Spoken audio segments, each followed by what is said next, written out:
Greetings, traveler of hours. I am the Watcher. Before we drift into the past, tell me, where are you listening from and what time is it there? I read every note before I rest. Now hush. Let your thoughts fall away like snow from a thatched roof. The world outside can wait. Here we do not hurry.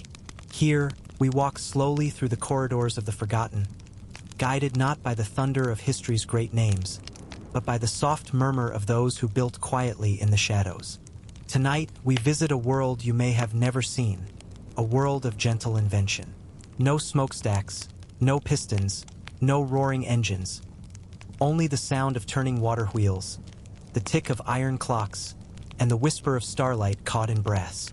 From monastic mills to the hydraulic wonders of ancient courts, from astrolabes to automata, we will follow the paths of inventors whose machines served not war or wealth, but time, water, and wonder.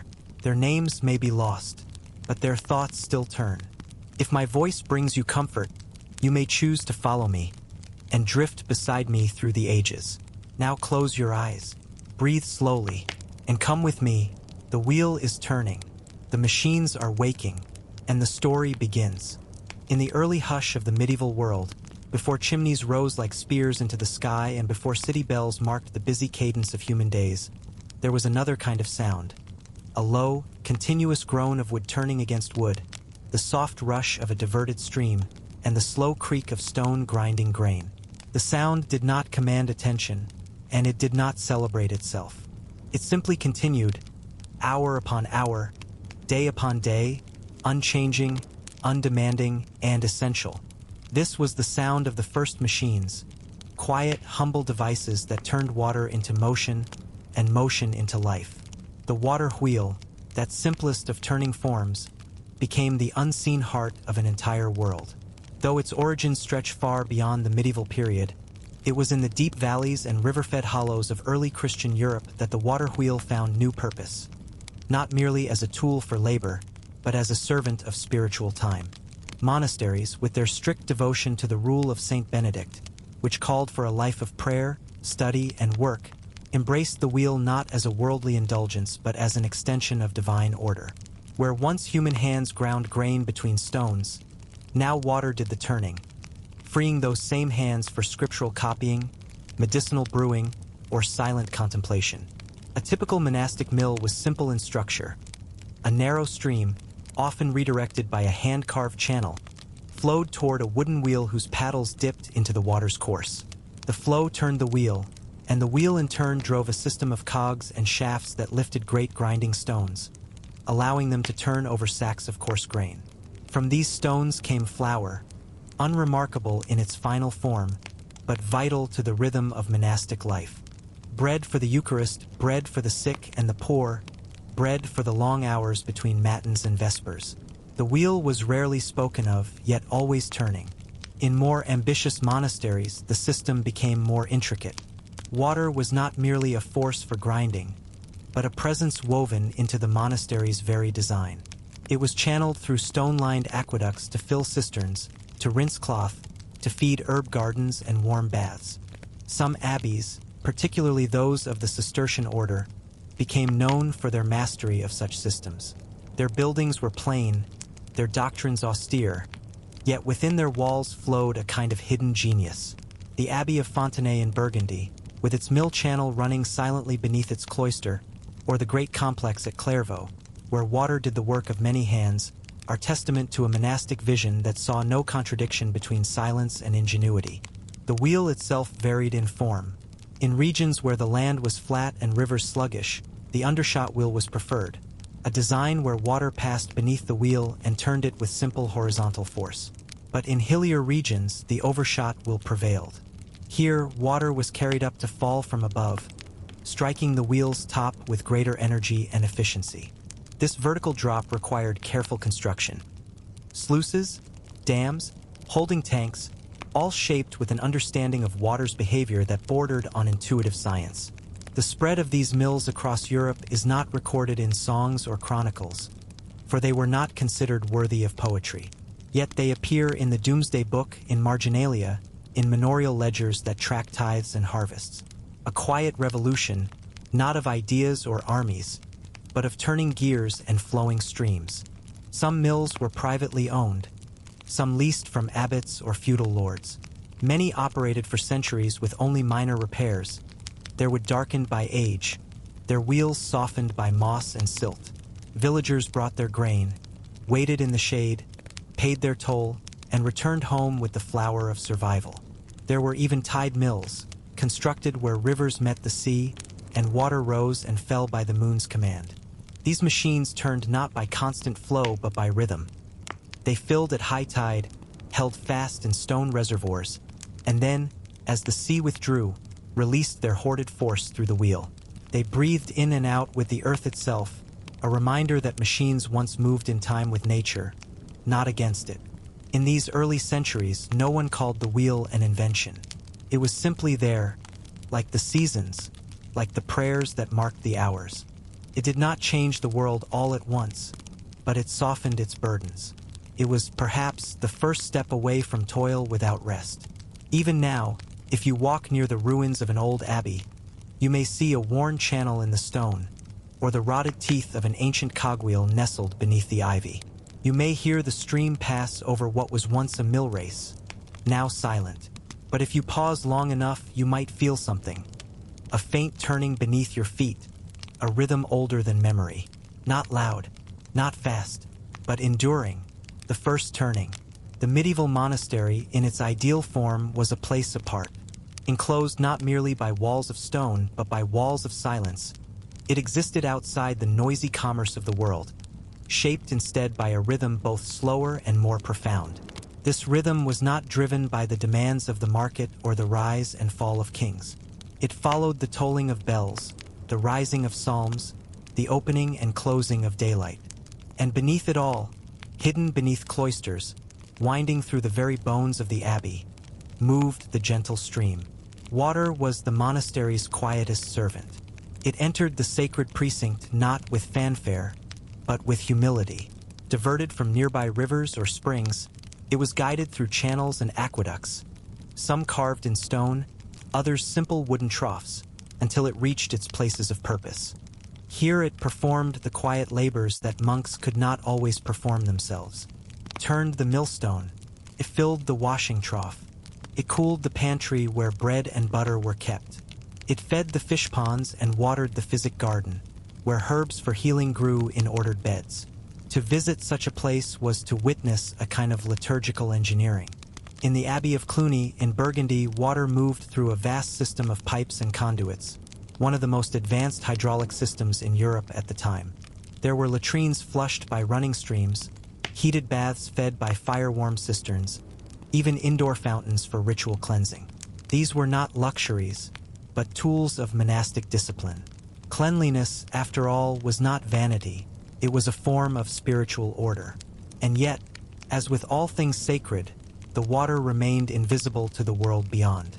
It flowed beneath floorboards behind stone walls, emerging only in the places where it was needed. A bronze spout shaped like a lion's head, a stone basin beside the refectory, a trough beneath a scriptorium window where ink-stained hands could be washed. There was no waste, no excess. Every drop was part of a plan, as carefully arranged as the Psalter.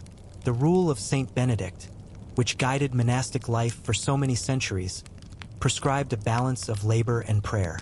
Ora et labora, pray and work. The wheel and the stream allowed that balance to be maintained. They carried the burden of physical toil so that the brethren could attend to their spiritual duties.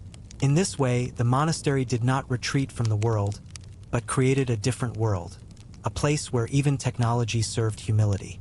Some abbots became master builders, not through pride, but through necessity. They oversaw the construction of aqueducts, devised systems of overflow and drainage, ensured that the sacred and the mundane did not mingle improperly. In the great monastery of St. Gall, a design preserved in a famous 9th century plan, every building, every channel was placed with intention. The latrines were downstream from the kitchen. The water for brewing beer came from a separate branch than the water for washing.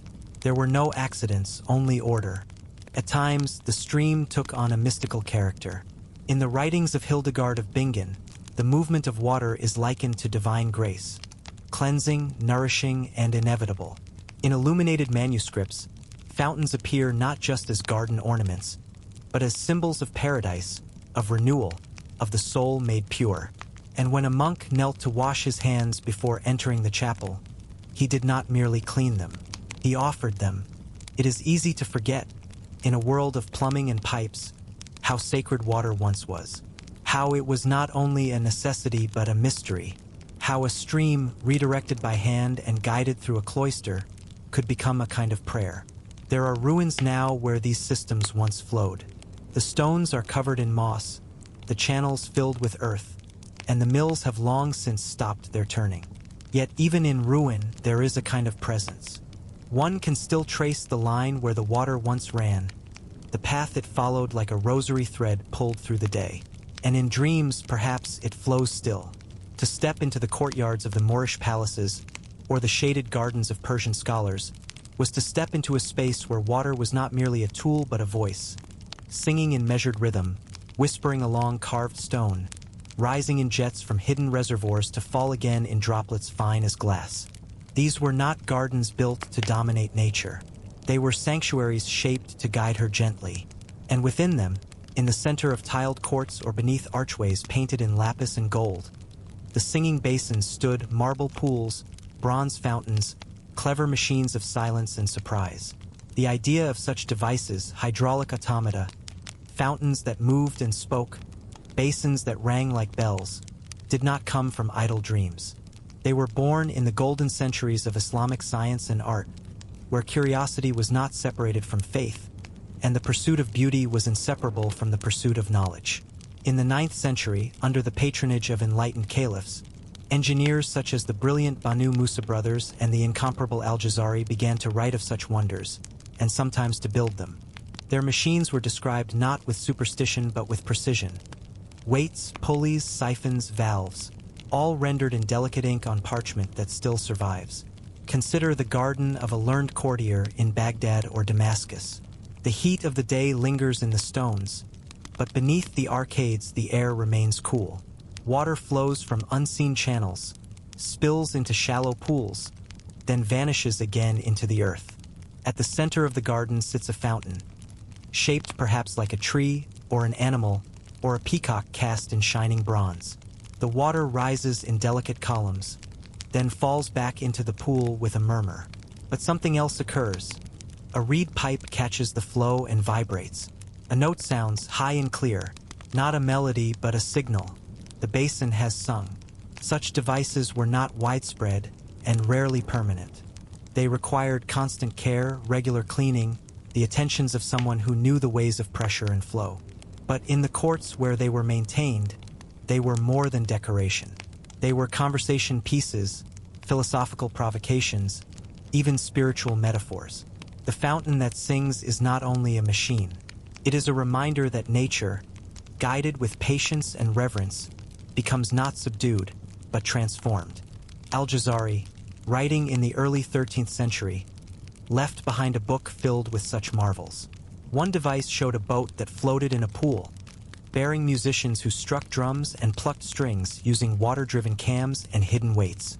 Another showed a basin where a servant figure, carved of copper, poured water from a ewer, and when the basin filled, turned and refilled the vessel again, endlessly.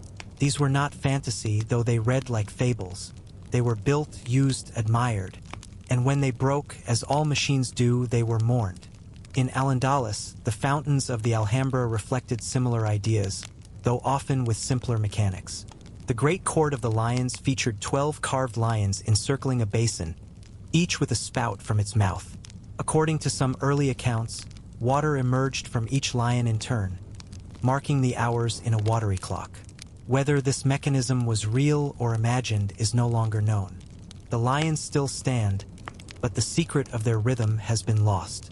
There is a sorrow in that, but also a kind of peace. For in the end, the machine was never meant to endure forever.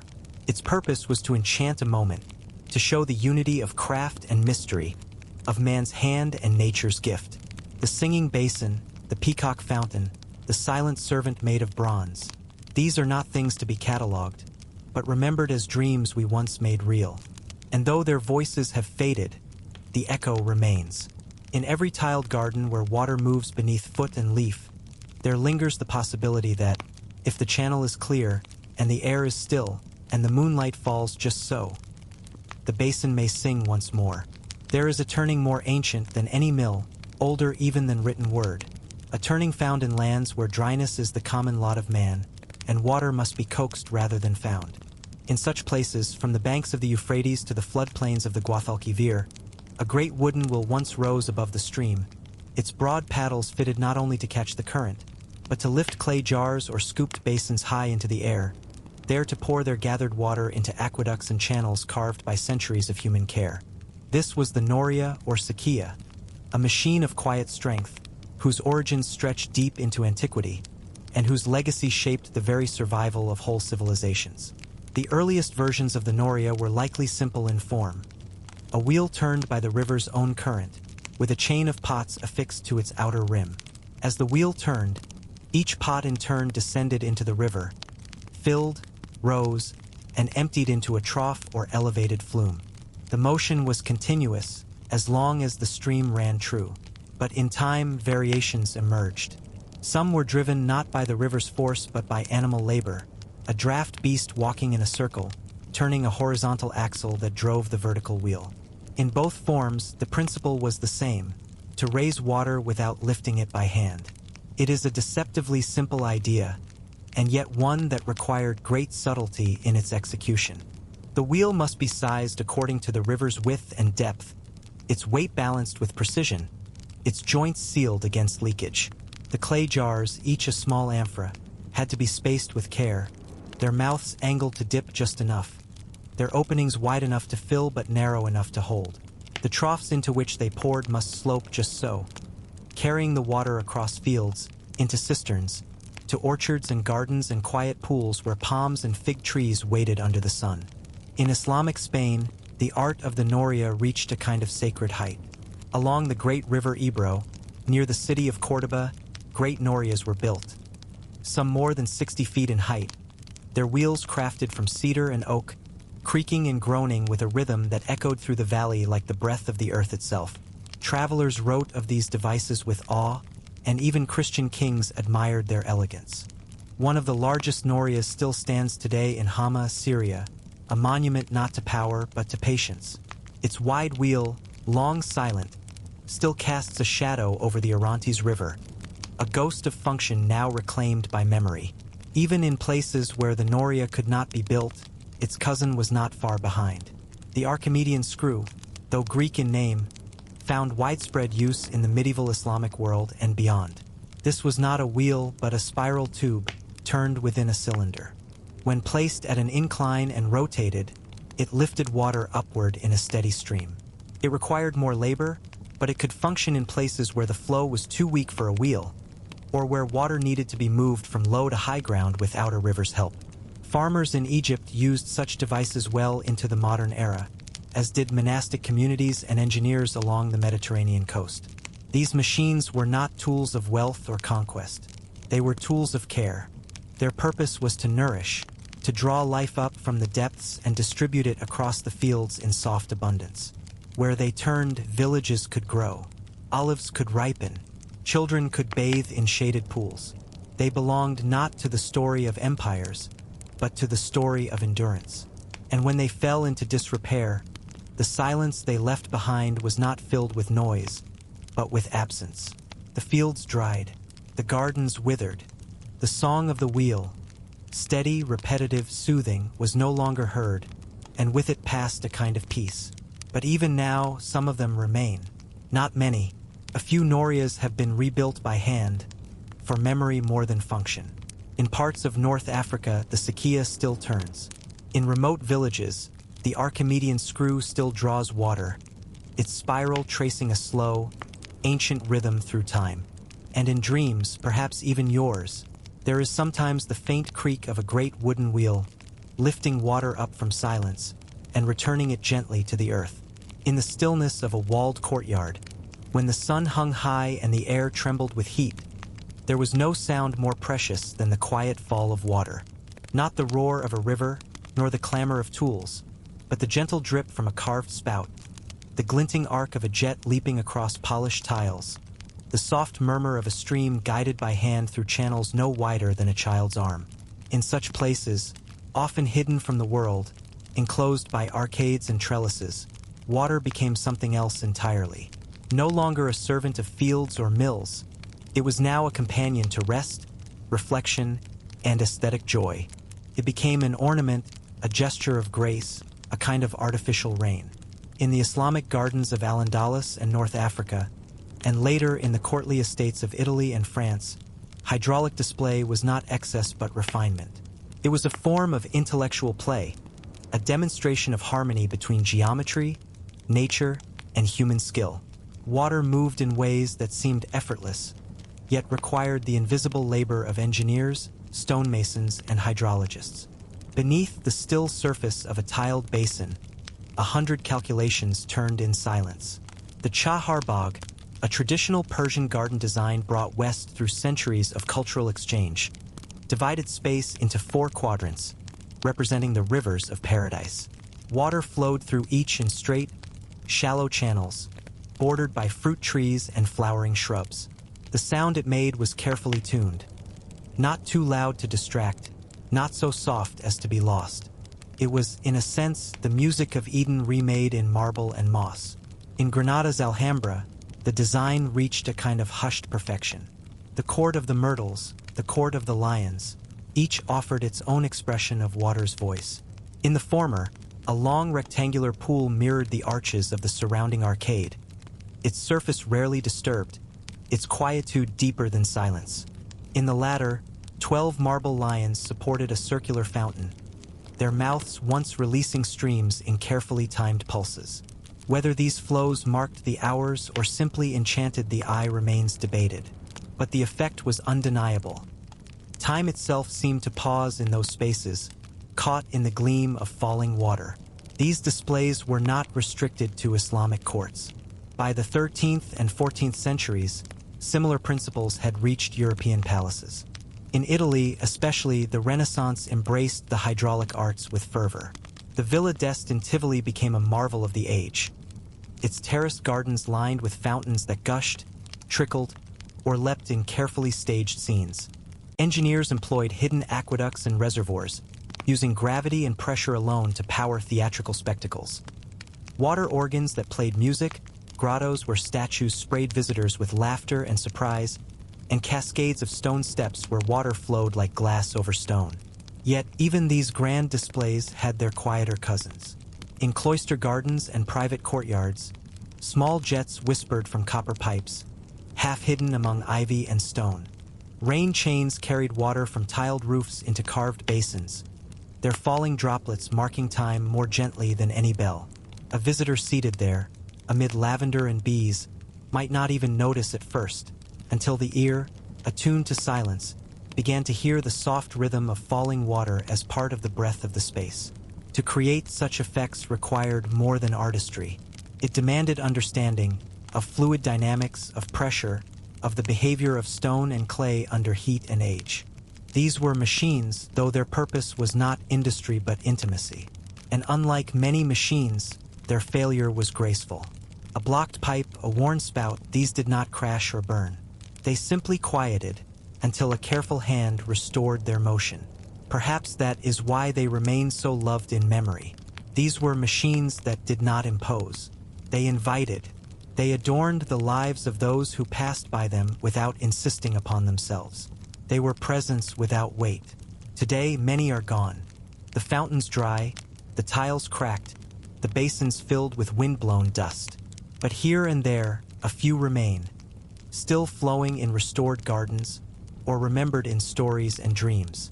And if you have ever sat by such a pool, beneath the rustling vine, with the sound of water gently rising and falling beside you, then you too have heard it, the memory of rain in the courtyard.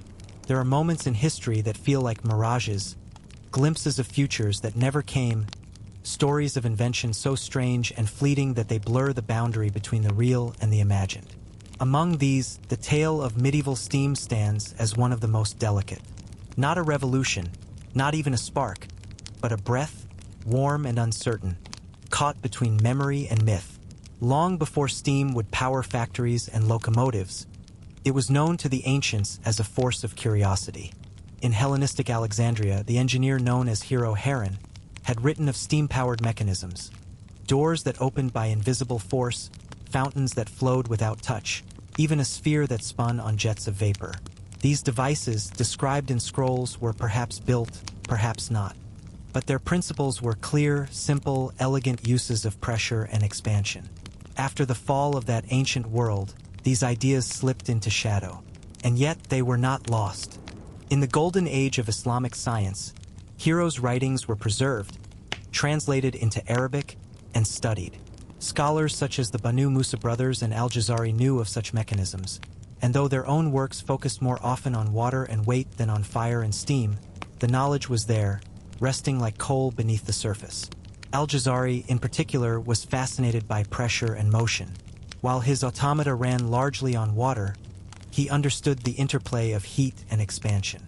In his diagrams, we glimpse the edges of what could have been, a world where steam did not wait until the 18th century to find its power. But steam is not a gentle master. It demands containers strong enough to hold it, seals tight enough to bear it, and metals that will not crack under strain. The medieval world, though rich in imagination, lacked the means to tame such a force. And so steam remained a mystery, seen, perhaps, in kitchens where boiling pots hissed and lids jumped, in bathhouses where copper basins steamed in the winter air, in blacksmith's bellows where heat surged like a living thing. It was felt, but not yet harnessed. Still, the idea lingered, and with it came stories. In the courts of Baghdad, it was said there were machines that moved on their own. In Byzantium, rumors spoke of thrones that rose and descended, of doors that opened to incense-laden rooms without visible hand. Some of these may have been real, powered by clever hydraulics or hidden weights. Others were surely imagined. But among them were whispers of fire-powered wonders. Engines that breathed, chambers that roared, devices that hissed like dragons. Such machines entered the literature of the time not as science, but as marvels.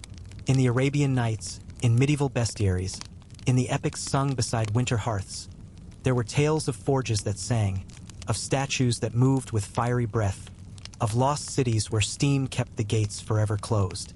These were not the machines of factories. They were guardians, oracles, illusions. They stood between man and the unknowable, artifacts of a knowledge remembered only in fragments. And so steam waited. It waited in the copper stills of alchemists, where water turned to vapor and back again in the search for gold. It waited in the pressure cookers of ancient kitchens, where cooks learned caution through burned fingers and cracked pots. It waited in the dreams of thinkers who saw in the rising lid of a pot the motion of a hand, the turning of a wheel, the walking of a man. But the world was not yet ready. What remains of these early ideas are sketches, hints, and echoes. There are no surviving engines from the medieval period that used steam to drive motion.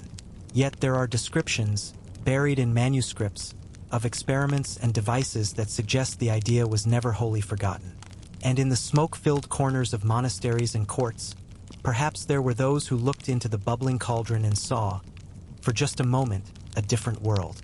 A world where machines would one day wake, not with thunder, but with breath. There is a kind of reverence in the act of lifting, to raise what is heavy, to bring what lies hidden below up into the light. It has always been more than simple labor. In the medieval world, where most things were shaped by hand, where a single stone or a full cistern might weigh more than a dozen men, the act of lifting became a quiet marvel, a task for tools that bore the weight of the world with grace. Among these tools, the most enduring were those that turned in circles. Endless, faithful loops that carried buckets up and let them down again, each journey the same as the last. These were the chain pumps and bucket elevators. Simple in design, profound in effect, and often unseen by those they served. Imagine a stone tower rising from a monastery's garden wall, unassuming in form, its purpose unknown to the casual eye. Inside, a narrow shaft descends into the earth, where water lies in darkness, perhaps in a natural spring, perhaps in a well dug by hand over generations. A wooden wheel is fixed at the top, and from its rim descends a looped chain. Attached to that chain at regular intervals are small clay or bronze buckets, each curved to catch and hold just enough water. As the wheel turns, by hand or by animal or later by flowing water, each bucket dips into the source below, rises upward through the shaft, spills its contents into a trough, and begins its downward journey once again. The motion is continuous, tireless, and strangely beautiful. Such machines were found not only in monasteries, but in cities, palaces, and farms. In Cairo, travelers wrote of bucket systems that drew water from the Nile into the city's gardens. In Persia and the Levant, they appeared along aqueducts and cisterns, moving water where terrain forbade its easy flow. In Spain, especially under the Umayyad Caliphate, engineers refined these designs with extraordinary precision. The Sakiya or Persian wheel was one such device, a close cousin of the Noria, but driven often by beasts of burden, turning horizontal gears that powered vertical chains. These were not grand machines. They were not built to impress. They creaked, they groaned, they dripped, but they worked, and in doing so, they shaped the land and the lives of those who depended on them. Grain, too, was lifted. In mills and granaries, elevators made of belts and wooden cups carried wheat and barley upward into storage bins, or downward into grinding stones. The principle was the same: a turning wheel, a continuous loop, and a cargo that moved as if on a quiet pilgrimage. In some towns, these elevators reached heights that rivaled the church steeple, disappearing into dust-scented rafters where pigeons nested and sunlight streamed through slats in the wood. All of it, water, grain, oil, earth, was carried by turning. And so, too, were stones. The builders of cathedrals, faced with the daunting task of lifting massive blocks into the sky, devised cranes and treadwheels, large wooden cages into which a man would walk, like a living pendulum, his weight and motion causing ropes to wind and gears to turn. With each step, the load rose. Slowly, steadily. The work was dangerous, the effort immense. Yet, with these machines, the bones of Europe's great churches were laid, one lifted stone at a time. There is something deeply human in these devices. They are not powered by fire or lightning, but by rhythm, by patience, by the willingness to repeat a simple action until something vast has changed. Even today, in certain corners of the world, such machines remain. In old wells, in rural mills, in hand-built water systems that have never known electricity. Their materials have changed, rubber for rope, steel for wood, but the motion is the same. The lifting of what lies below. The return of what has been carried. And when all is quiet, when the work has paused, and the wheel stands still, you can still trace with your eye the path of the chain, the shape of the buckets, the arc of the circle. The sky, after all, has always been heavy, but with care it can be lifted. Long before the modern world came to measure time with quartz and satellites, the turning of hours was marked by other means, slower, subtler, but no less precise in their devotion. And in the shadow of bell towers, beneath the timbered roofs of cloisters and the soot-darkened arches of city halls, the first mechanical clocks began to tick their quiet dominion. But even before gears were shaped and weights were hung, there was water. For centuries, water was the most faithful keeper of time. The clepsydra, or water clock, was known to the ancients and carried forward through the hands of scholars and craftsmen across the medieval world. These devices operated by the gentle drip of water from one vessel to another, marking time not with sound, but with the slow rising of a float or the falling of a calibrated stream. In some, a float would rise to trigger a bell. In others, the changing water level moved a wheel upon which symbols passed, a visual calendar of the passing day. Such clocks were used not for public spectacle but for sacred rhythm. In the great monasteries, time was not a tyranny but a structure for prayer. The rule of Saint Benedict divided the day into 7 canonical hours: matins, lauds, prime, terce, sext, none, vespers, and compline. Each moment of prayer was a hinge in the day, a turning point of breath and intention. To keep these hours precisely was a devotion in itself. And so the monks turned to water. Imagine a cloister before sunrise. The air is cool, damp with dew. A single monk stands beside a covered vessel, watching as a small float rises, carrying with it a thin rod marked with hours.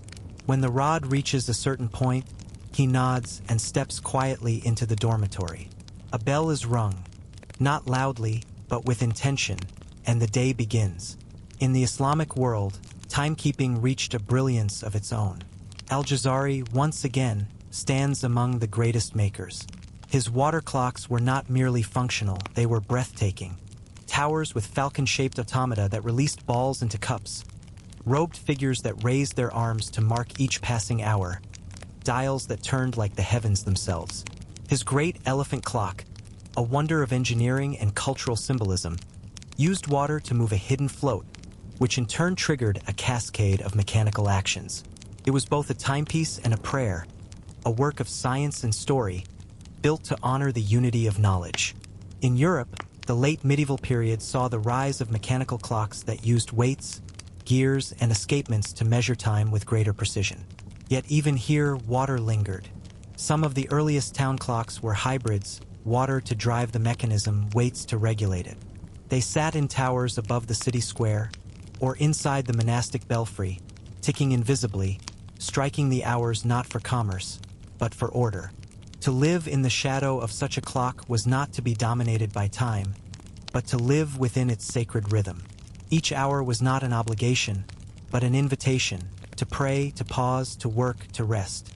Time was not a line, but a circle, and the circle turned with water. When the bells rang, they did not shout. They tolled slowly, letting the sound linger in the valley. Villagers paused in their fields.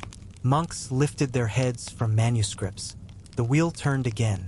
Today, few such clocks remain. The great towers have been fitted with electric hands and synthetic chimes. But in some old monasteries and cathedrals, the remnants endure. Carved channels, rusted basins, forgotten floats. If you lean close, you may see the marks of the hours scratched into stone. They speak of a different world, one in which time was watched not to control but to remember. And beneath it all, the water still waits. There have always been minds that seek the hidden patterns of the world, not for conquest or gain, but for the pure, patient joy of knowing. In the medieval age, these minds did not dwell in great courts or royal chambers. More often, they lived in smaller spaces, in scriptoria lit by candles, in narrow workshops with earthen floors, in quiet gardens lined with herbs. These were the gardens of thinkers, where invention grew not like fire, but like moss, softly, slowly, in shadows few ever noticed. Here, in the hidden corners of monastic lands and city schools, the first mechanical experiments often took root. The devices found in these places were not the mighty wheels of industry, nor the majestic fountains of noble estates. They were quieter, smaller, built not for public admiration, but for private use or for the sheer pleasure of building. Imagine a scholar seated at a wooden table, a small stream running beside the garden wall. From that stream, he has diverted a trickle of water into a copper pipe, which runs beneath the table and into a carved basin. On the table, a wooden arm holds a tiny ink quill, and as the water flows, it causes the arm to move, just slightly, tracing spirals on parchment. It is useless, perhaps, in any worldly sense. And yet the scholar smiles, for he has turned thought into motion. These are the forgotten machines, the whispering mechanisms of experiment. Devices built from scraps, hidden in notebooks, often dismantled before their makers died. They do not appear in chronicles of kings. They were not preserved in vaults, but from time to time traces of them emerge. In the 12th century, an English monk known only as Roger of Hereford recorded designs for astronomical instruments, water-driven dials that moved with the seasons, showing the phases of the moon.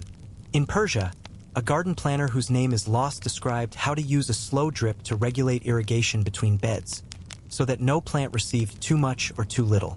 In Moorish Andalusia, small automata were described, metal birds that flapped their wings when a hidden chamber filled with water, or garden gates that opened themselves with the turning of a wheel buried under the stones. These were not mass inventions. They were personal. Each device was a thought made visible, a meditation in wood, metal, and flow. They spoke not of ambition, but of wonder. Some of these ideas were recorded in books now known only to specialists, treatises on balance and weight, on siphons and siphon-like illusions. They were shared in monasteries, translated across cultures, and passed on to new hands. A scholar in Damascus might influence a monk in Sicily. A design written in Arabic might be translated into Latin, and then into Italian, and then into silence. And yet the knowledge endured. There were fountains that timed their own watering cycles. There were mirrors polished not with sand, but with oil and turned by water wheels to catch the sun. There were garden clocks made of shade and drip, where a monk could tell the hour not by a bell, but by the position of a droplet on a stone scale. These devices did not claim attention. They whispered, and in doing so, they invited contemplation, not command. They asked not, "What can this do for power?" but rather, "What can this teach of patience?" Many of them are now lost, but some remain, drawn in the margins of manuscripts, etched faintly into stone, described in letters that survived by chance.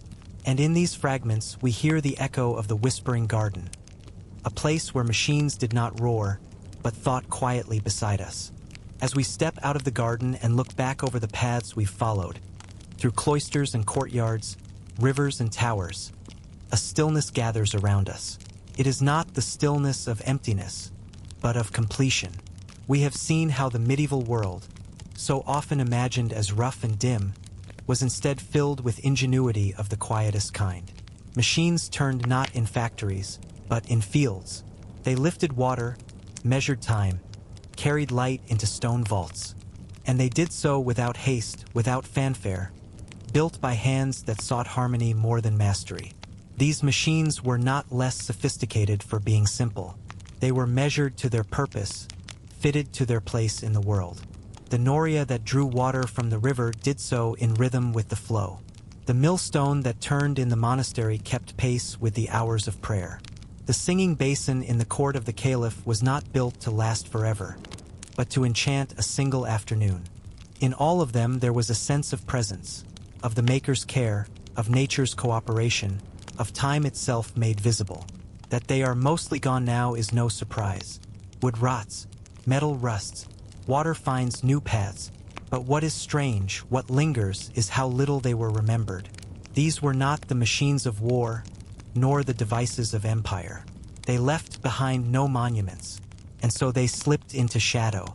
But shadows, as you and I know, are places of rest, and in that rest we may yet find their meaning. For what were these machines, really? Not just inventions, not just devices. They were ideas made durable. They were human questions given shape. How might I raise this weight without breaking my back? How might I hear the hour without watching the sun? How might beauty move, even when no hand touches it? These are questions of wonder, not of domination. In that sense, the forgotten machines of the medieval world still speak. They tell us that invention need not be loud, that progress need not be relentless, that technology, at its heart, may serve rhythm and peace and even joy. Perhaps, in this age of noise and flicker and endless velocity, we might learn from these old devices, not to return but to remember, that a turning wheel may be enough, that water moving with patience through stone can teach us more than a screen. And so, the final turning is not of a wheel or a gear, but of the heart. A return to quiet curiosity, a recognition of care, a gentler way of knowing. The machine stops, but the memory turns. And so we return, dear traveler, to the hush from which we came. The water wheels have slowed. The fountains sleep beneath dust and moss. The bronze birds, once singing, are still, but their echoes remain. Not loud, not proud, but patient, like the sound of turning pages in a forgotten book. Perhaps, as you drift now, you feel their rhythm. The circle of a wheel in a shaded mill, the slow drip of a courtyard fountain, the whisper of a clock that once marked sacred hours. These were not machines of power. They were machines of peace. They lifted water, measured stars, whispered the time. They were born of wonder, not wealth, built in silence, lost in silence. And if this journey has eased your waking hours, I welcome you to join me again when night returns. Until then, may your thoughts be slow, your breath be calm, and your dreams gentle as turning wheels. I am the watcher, and I remain. In the still hours before dawn, there were places, quiet as cloisters, remote as dreams, where men bent their thoughts around circles. They traced arcs in ash with sticks, calculated ratios on parchment worn thin, carved teeth into wheels not with haste, but with reverence. These wheels did not drive mills or raise water. They turned more slowly with the weight of thought behind them. They were gears, small, precise, mysterious, and through them the medieval mind began to shape not just machines, but logic. Long before the first clocks ticked in cathedral towers, before calendars were printed and pendulums swung, there were those who sought to predict the movements of the stars. The ancient Greeks had tried, most famously with the Antikythera mechanism, that strange, sea-worn device pulled from the Aegean, whose gears mimicked the celestial dance. But it was in the Islamic Golden Age, in cities like Baghdad, Damascus, and Samarkand, that this work resumed with new devotion. Here, scholars were not merely astronomers. They were instrument makers. The sky was their manuscript, brass their script. They built armillary spheres, astrolabes, and auroras, each a kind of machine that could model the heavens. And within them, gears began to whisper their potential. These were not industrial devices. They were tools of wonder, used to track the rising of a star, the appearance of the crescent moon, the path of the sun across the solstices. Their makers understood something subtle, that movement could be expressed mathematically, and that machines could become a kind of thought made visible. In the court of the Caliph Al-Ma'mun, in the House of Wisdom, a group of scholars gathered known as the Banu Musa. Among their many contributions to science was a deep exploration of geared mechanisms. They described devices that opened doors, poured water, pointed north, and played instruments, all controlled by carefully timed interactions of gear against gear. Each tooth, each notch, each spoke was a syllable in a language that few understood but many marveled at. Centuries later, in Europe, these ideas resurfaced, translated, reimagined, and slowly absorbed into the rising mechanical arts. By the 13th century, the first geared clockworks began to appear, not to measure hours precisely at first, but to replicate celestial rhythms. The astrarium, a kind of geared planetarium, became a symbol of intellectual mastery. Giovanni da Dondi's famous clock in Padua, constructed in the 14th century, was such a device, 7 dials, each tracking a heavenly body, all driven by a complex system of interlocking gears. It did not merely tell time. It told the story of the sky. These machines did not spread quickly. They were too complex, too delicate. They required not only skill to build, but imagination to design. To craft a gear was no simple task. It required an understanding of ratios, of torque, of motion translated through contact. And each tooth had to be shaped by hand, tested, adjusted, often rebuilt. But the vision behind them was grand. For in these devices, people glimpsed the possibility that the world itself might be understood as a machine, not chaotic, not unknowable, but orderly. That each motion, from the turning of the moon to the beating of the heart, might be part of a greater mechanism, elegant and divine. This idea would later shape philosophy, physics, theology. But here, in its early forms, it remained grounded in the physical, in wood, metal, oil, and hand-carved cogs, in the hush of a workshop, in the eyes of a thinker watching 2 gears turn and realizing they could carry a message. Because that is what gearing truly offered. Not speed, not power, but expression. The gear was a sentence in the language of movement, and those who spoke it could write ideas that no parchment could hold. Today, many of those early devices are lost. We know them only through drawings, fragments, and the careful notes of those who came later. But when we see a gear, even now, on a bicycle, in a clock, within a camera, we glimpse their legacy. Not only of machines, but of minds. The gear turns. The thought begins. There is a special kind of silence that surrounds the act of counting. It is not the stillness of meditation, nor the hush of sleep, but a different sort. The quiet of careful thought, of one thing becoming 2, 2 becoming 4, and so on, each number stepping after the last in an endless procession. In the medieval world, where trade grew slowly and ledgers lengthened, where taxes were tallied and stars were charted, counting became not just useful, it became essential. and slowly tools were made to aid it. Before machines, there were fingers, and then stones. The Latin word calculus, meaning pebble, speaks to an age when numbers were counted with smooth, rounded tokens on marked boards. The abacus, used across cultures, from the Mediterranean to China, was such a tool. Wooden, quiet, carried under a robe or kept behind a merchant's stall. It made thought physical, allowed sums to be seen, not just imagined. But some sought more than this. They dreamed of devices that could not just display numbers, but manipulate them. In Baghdad, during the height of the Abbasid Caliphate, mathematicians experimented with such devices. A few descriptions survive: geared instruments for solving equations, rotating dials with marked divisions.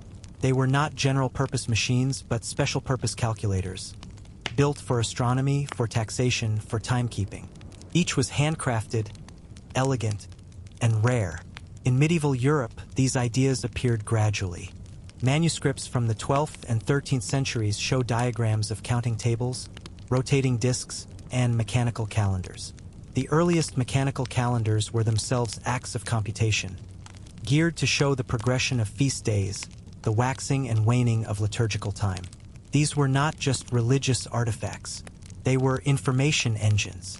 And among the monastic orders, where scriptoria hummed with quiet labor, there were those who imagined more. A monk in a northern monastery, seated at a bench in winter, might carve a disc from wood, inscribe it with numerals, and mark its edge with tiny teeth. Beneath it, he sets a smaller disc, geared to turn once for every 10 of the first. With this, he might track units and tens, an early step toward a place value machine. No such devices survive with certainty, but the drawings remain. The idea, once imagined, does not unimagine itself. In time, inventors such as Ramon Llull would speak of combinatorial devices, machines not to count money, but to explore theology, language, logic. Llull's logic wheels, formed of nested, rotating discs inscribed with words and categories, were philosophical machines, tools not for math, but for meaning. He imagined a machine that could generate truths from fixed principles, combining divine names, ethical concepts, and logical relations through rotation. Though primitive by modern standards, Llull's wheels contain the seed of something vast, the idea that thought itself might be modeled and perhaps one day performed by mechanism. These were not devices of the marketplace. They were tools of contemplation, born in libraries and cloisters, in the minds of those who asked not only what numbers were, but what thinking was. No one in the medieval world built a true calculator in our sense, but they built towards it, step by patient step, tallying stones, rotating dials, astronomical computers. Each device spoke in numbers, and each made the hand of the thinker a little steadier, the mind a little freer. In the hush of a workshop, a gear clicked into place. A dial turned. A sum was remembered. And in that moment, the machine began not to move, but to think. In the stillness of a medieval town, when the bell had long since tolled for Compline and all the windows were shuttered, there was often one light that burned longer than the rest. It came from the workshop of the horologer, the maker of clocks. And within that little room of wood and brass, something moved. It was not alive, not truly, but it moved. First, a wheel turned. Then, a small figure shifted. A hand raised. A bell chimed. And though no breath filled its lungs, though no soul stirred behind its painted eyes, the figure performed its task again and again, by spring or by falling weight. This was the automaton, the clockmaker's child. To trace their origin is to follow a narrow path through shadowed archives and broken toys, through half-forgotten treatises and the dust of cathedral towers. The first automata were not idle curiosities. They were part of clocks, figures that struck bells, saints that bowed, angels that turned with the heavens. These machines did not only tell time, they embodied it. In the cities of Central Europe, Nuremberg, Strasbourg, Prague, such devices became marvels of the age. Townspeople gathered beneath astronomical clocks not just to hear the hour, but to watch the dance. A skeleton rang a bell. The 12 apostles paraded past a tiny window. A rooster crowed, carved in wood, yet uncanny in its motion. Each gesture was born of a hidden system, gears, cams, levers, escapements, all carefully aligned, all set in motion by time's patient fall. These were machines that mimicked life, and in so doing, they raised a strange question. Where does the boundary lie between motion and will? In Islamic lands centuries earlier, automata had already flowered. The Banu Musa described fountains where birds sang with water-driven breath, devices that poured drinks into cups, and even mechanical servants who bowed when approached. Al-Jazari's book of knowledge of ingenious mechanical devices, composed around the year 1300, remains one of the greatest manuals of such craft. Within it, one finds machines that perform tasks with eerie grace. A peacock that offered soap and water, a servant who filled cups from a hidden reservoir, a musical boat where figurines played as water flowed through carefully carved channels. These were not toys. They were expressions of order, of elegance, of a worldview that saw in precision not coldness, but beauty. Back in Europe, the automata of the late medieval and early Renaissance periods grew more elaborate. Some were secular, others sacred. There were mechanical cribs in which the Christ child stirred at midnight mass. There were lions that roared, knights that tilted, birds that flapped their wings on palace tables. These creatures lived briefly, set in motion for a festival or a visiting noble, and then were packed away. Most are lost, built from perishable parts, too delicate to endure centuries. Yet their memory remains, and with it their lesson, that the human mind, once it sees the possibility of motion without touch, cannot unsee it. Automata taught their makers more than engineering. They taught them the grammar of anticipation. They had to move believably, in rhythm, with a kind of mechanical sincerity. To create one was to learn not only mechanics, but theater, anatomy, grace. And in the quiet of the workshop, when the gears were aligned, the springs wound, and the figure completed its little ritual, there was a silence afterward. A hush, not of reverence, perhaps, but of recognition. Something had moved, and though it had no breath, it had told a story. It begins with a hum, faint vibration, the creak of a turning wheel. Then a note, soft, metallic, uncertain. Another follows, and then, slowly, a tune emerges, formed not by fingers nor voice, but by motion alone. In the courts and cloisters of the late medieval world, such a thing was not only possible, it was a wonder often performed, then hidden again. These were the machines of music, not the work of minstrels, but of engineers. The earliest mechanical instruments did not seek to replace the musician. Rather, they aimed to embody a single song played not once, but many times with the same phrasing, the same rhythm. They were memory given voice. Imagine, if you will, a cylinder of wood, its surface set with tiny pins.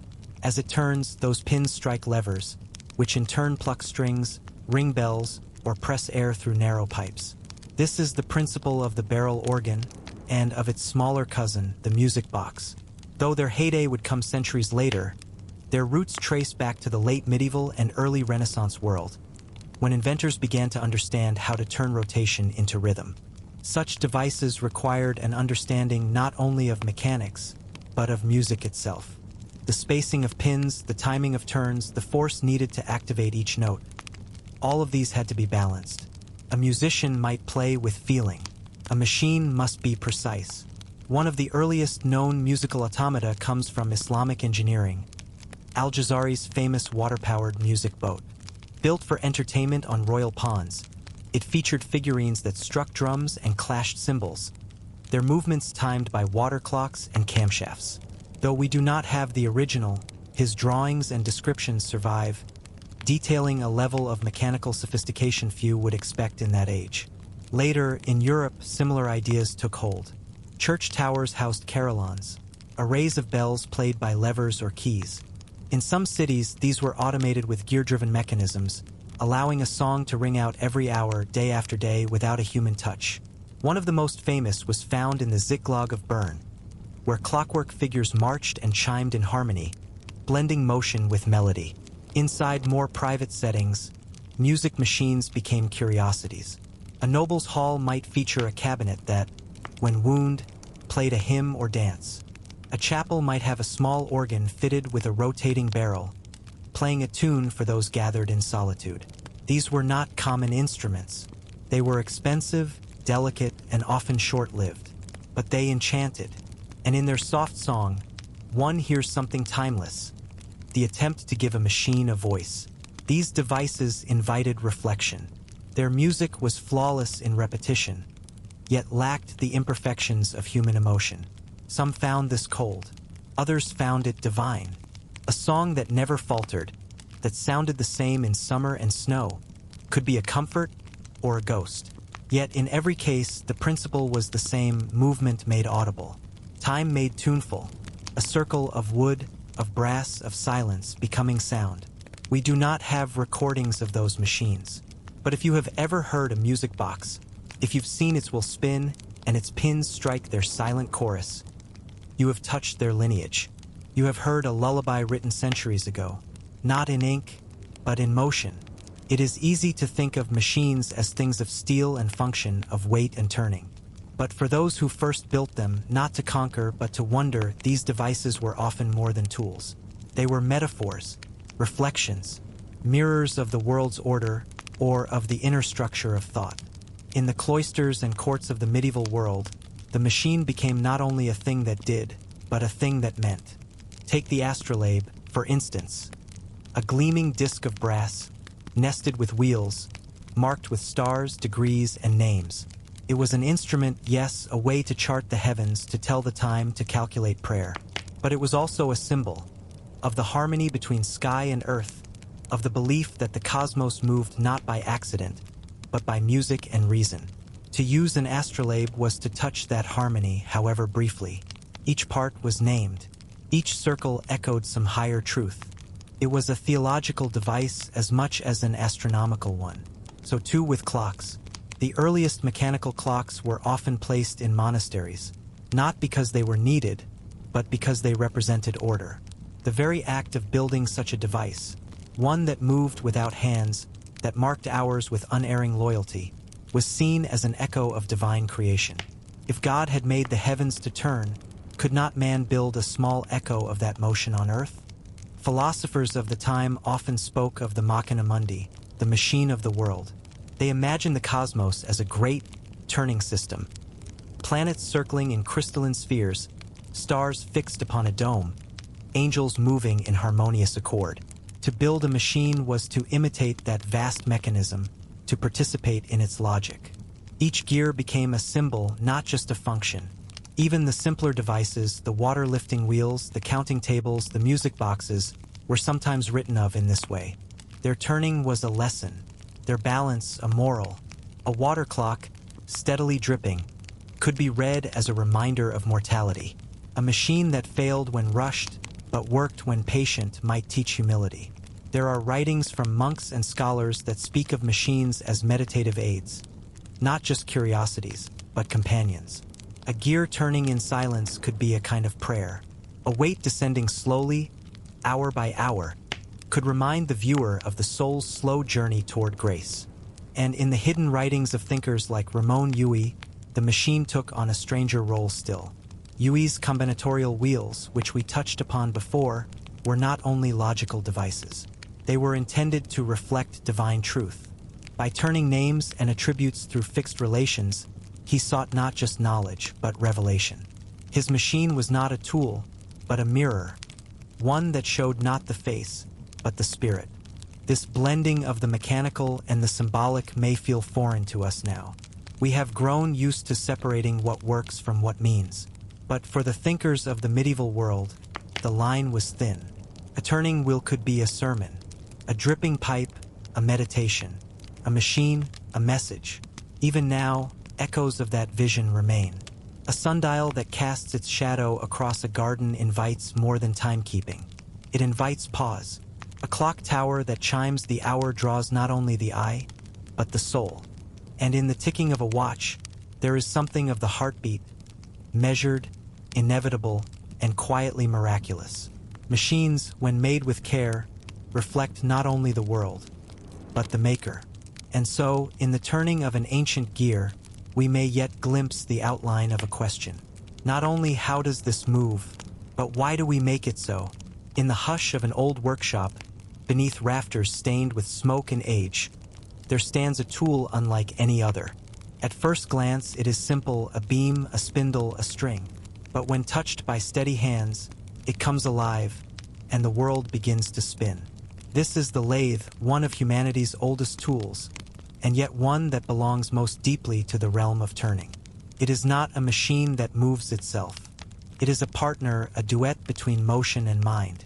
And in the medieval world, it was the quiet artisan of form. To use a lathe is to divide the world along a line of balance. One sets a piece of wood or soft metal upon a rotating axis. As it spins, a sharp tool is brought gently to the surface. The material yields, shavings falling in curls like ribboned breath, until what remains is smooth, symmetrical, true. Bow lathes, used by early craftsmen, required rhythm and patience. A cord wound around the spindle, drawn back and forth with a bow or foot treadle, set the piece spinning in alternate directions. Each pass cut just a little more. There was no haste. The machine would not be rushed. It was, in its way, a teacher. With such tools, medieval artisans shaped all manner of things. Spindles, bowls, candle holders, chess pieces, pulleys, organ pipes, crozier heads, even the handles of other tools. Each object bore the sign of the circle, the perfection of mirrored halves, the grace of flowing curves. In monastic workshops, the lathe stood quietly beside the scribe's bench and the carpenter's frame. It required less space than a forge, but no less skill. And though it did not bear the aura of magic like an automaton, it held a subtler kind of mystery, the mystery of repetition, of perfection through motion. In the East, especially in the Islamic world and later in the courts of Mughal India, lathes were refined into instruments of high artistry. Wood, ivory, even jade were turned into intricate forms, their symmetry echoing the divine geometry that shaped Islamic art. Each rosette, each minaret, each mosaic tessellation was a prayer in pattern. The lathe did not create such designs, but it served the hands that did. To use a lathe is to listen. The tool sings softly as it works, a steady hum, a whisper of blade against grain. It rewards attention, punishes force. It teaches the artisan to feel the world's shape beneath the surface. And when it stops, when the wood is still and the form revealed, there is a silence full of meaning. In time, the lathe would become a central figure in the rise of modern industry. It would shape cannon bores, machine parts, and the tools that built other tools. But in the medieval world, it remained closer to the spirit of craft, a sacred turning, more like a potter's wheel than a factory spindle. There is something profound in that, for in shaping the world, the lathe also shapes the hand. It teaches not just how to make, but how to know balance, rhythm, restraint. It is a mirror not only of form, but of thought. The stars turn, the seasons turn, and here, in this quiet shop, a piece of elm turns with them. Before there were books of printed pages, before there were lanterns of glass or reels of film, there was the wall and the flame and the gaze of one who watched. In this dim, trembling space, the earliest dreams of motion were cast.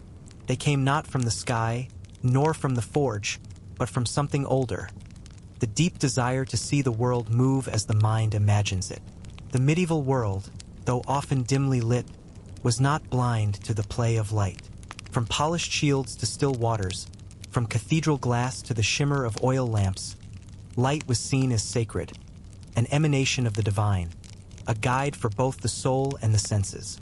And among the more curious minds, it became something to shape, to guide, to bend. In the Islamic Golden Age, scholars such as Ibn al-Haytham, known in Latin as Al-Hazan, explored the nature of light and vision with a clarity that would not be matched for centuries. In his book of Optics, completed in the 11th century, he described how the eye received light, not emitted it, a profound shift in understanding. But more than theory, he also described devices. The camera obscura, or dark chamber, was among them. It was a simple box or room, sealed from light save for a small aperture. Through this opening, an inverted image of the outside world would appear on the opposite wall. It was not yet a camera, not yet a tool for capture, but it was a window into how light could be harnessed to reveal what the eye alone could not see. Artists and architects used it to study proportion. Monks may have used it to contemplate divine symmetry. And then came motion. The simplest visual machines relied on persistence of vision, the idea that the eye retains a fleeting image for a brief moment. This principle was not named in the medieval world, but it was felt. Toys and tricks, known to the curious and the courtly, made use of it. A spinning disc painted with animals that seemed to leap or birds that flew when turned quickly. Shadow puppets, moved behind linen screens and lit from behind, played out scenes of myth and scripture. In the East, particularly in China and India, such performances were more developed. Storytellers used lanterns fitted with rotating lenses or moving silhouettes, projecting dancing images onto temple walls. These devices, ancestors of the later magic lantern, likely reached the Middle East and Europe by trade or tale. Though few physical remnants survive, the descriptions endure, in poems, in diaries, in the astonishment of those who saw them. In European monasteries, light itself became a medium of storytelling. The great rose windows of cathedrals, like those at Chartres or Strasbourg, were not merely decorative. As the sun moved, the colors shifted, casting slowly evolving patterns onto stone floors. This, too, was a kind of machine, a cosmic one built not with gears but with glass and time. By the late medieval period, inventors began to imagine more complex visual tools. Perspective viewers, rotating map globes, and astrological machines with moving elements. These were not yet cinema, but they hinted. The line between science and spectacle was thin. A projection of an image could be seen as revelation or illusion. A shadow shaped by mechanism could inspire awe or fear. And so, these early machines of light remained rare, precious, whispered about more than studied. Yet they carried an idea that motion could be seen without being real, that stories could be told in light alone. Today, we are surrounded by such illusions. We live among images that move, flicker, vanish, and return. But their ancestry stretches deep, back to the wall, the lamp, the curious eye. And in that long, trembling silence between the turn of the wheel and the flicker of the flame, a shadow moved, and someone, perhaps a child, perhaps a monk, perhaps a prince, watched. Not all who shape the world do so beneath banners or crowns. Some work in corners, beneath rafters blackened by lamp smoke, surrounded by tools they made themselves. Their hands are worn, their robes plain, their speech careful. They are not philosophers, not priests, not princes. They are something older. The quiet engineers, those who knew the weight of wood, the memory of brass, and the soft resistance of the world when asked to turn. In the medieval world, invention rarely bore a single name. Machines were born of many hands. The mason who carved the housing, the blacksmith who forged the gear, the carpenter who built the frame. And yet behind these tasks often stood one mind, a thinker with a touch of stubbornness and a hunger for how things might move. We do not know most of their names. They left no manifestos, no portraits in oil. Their work was signed only in the way a wheel turned well, or a fountain never faltered. But we find their presence in the margins of manuscripts, in footnotes scrawled beside diagrams, in the wear of tools handed down through generations.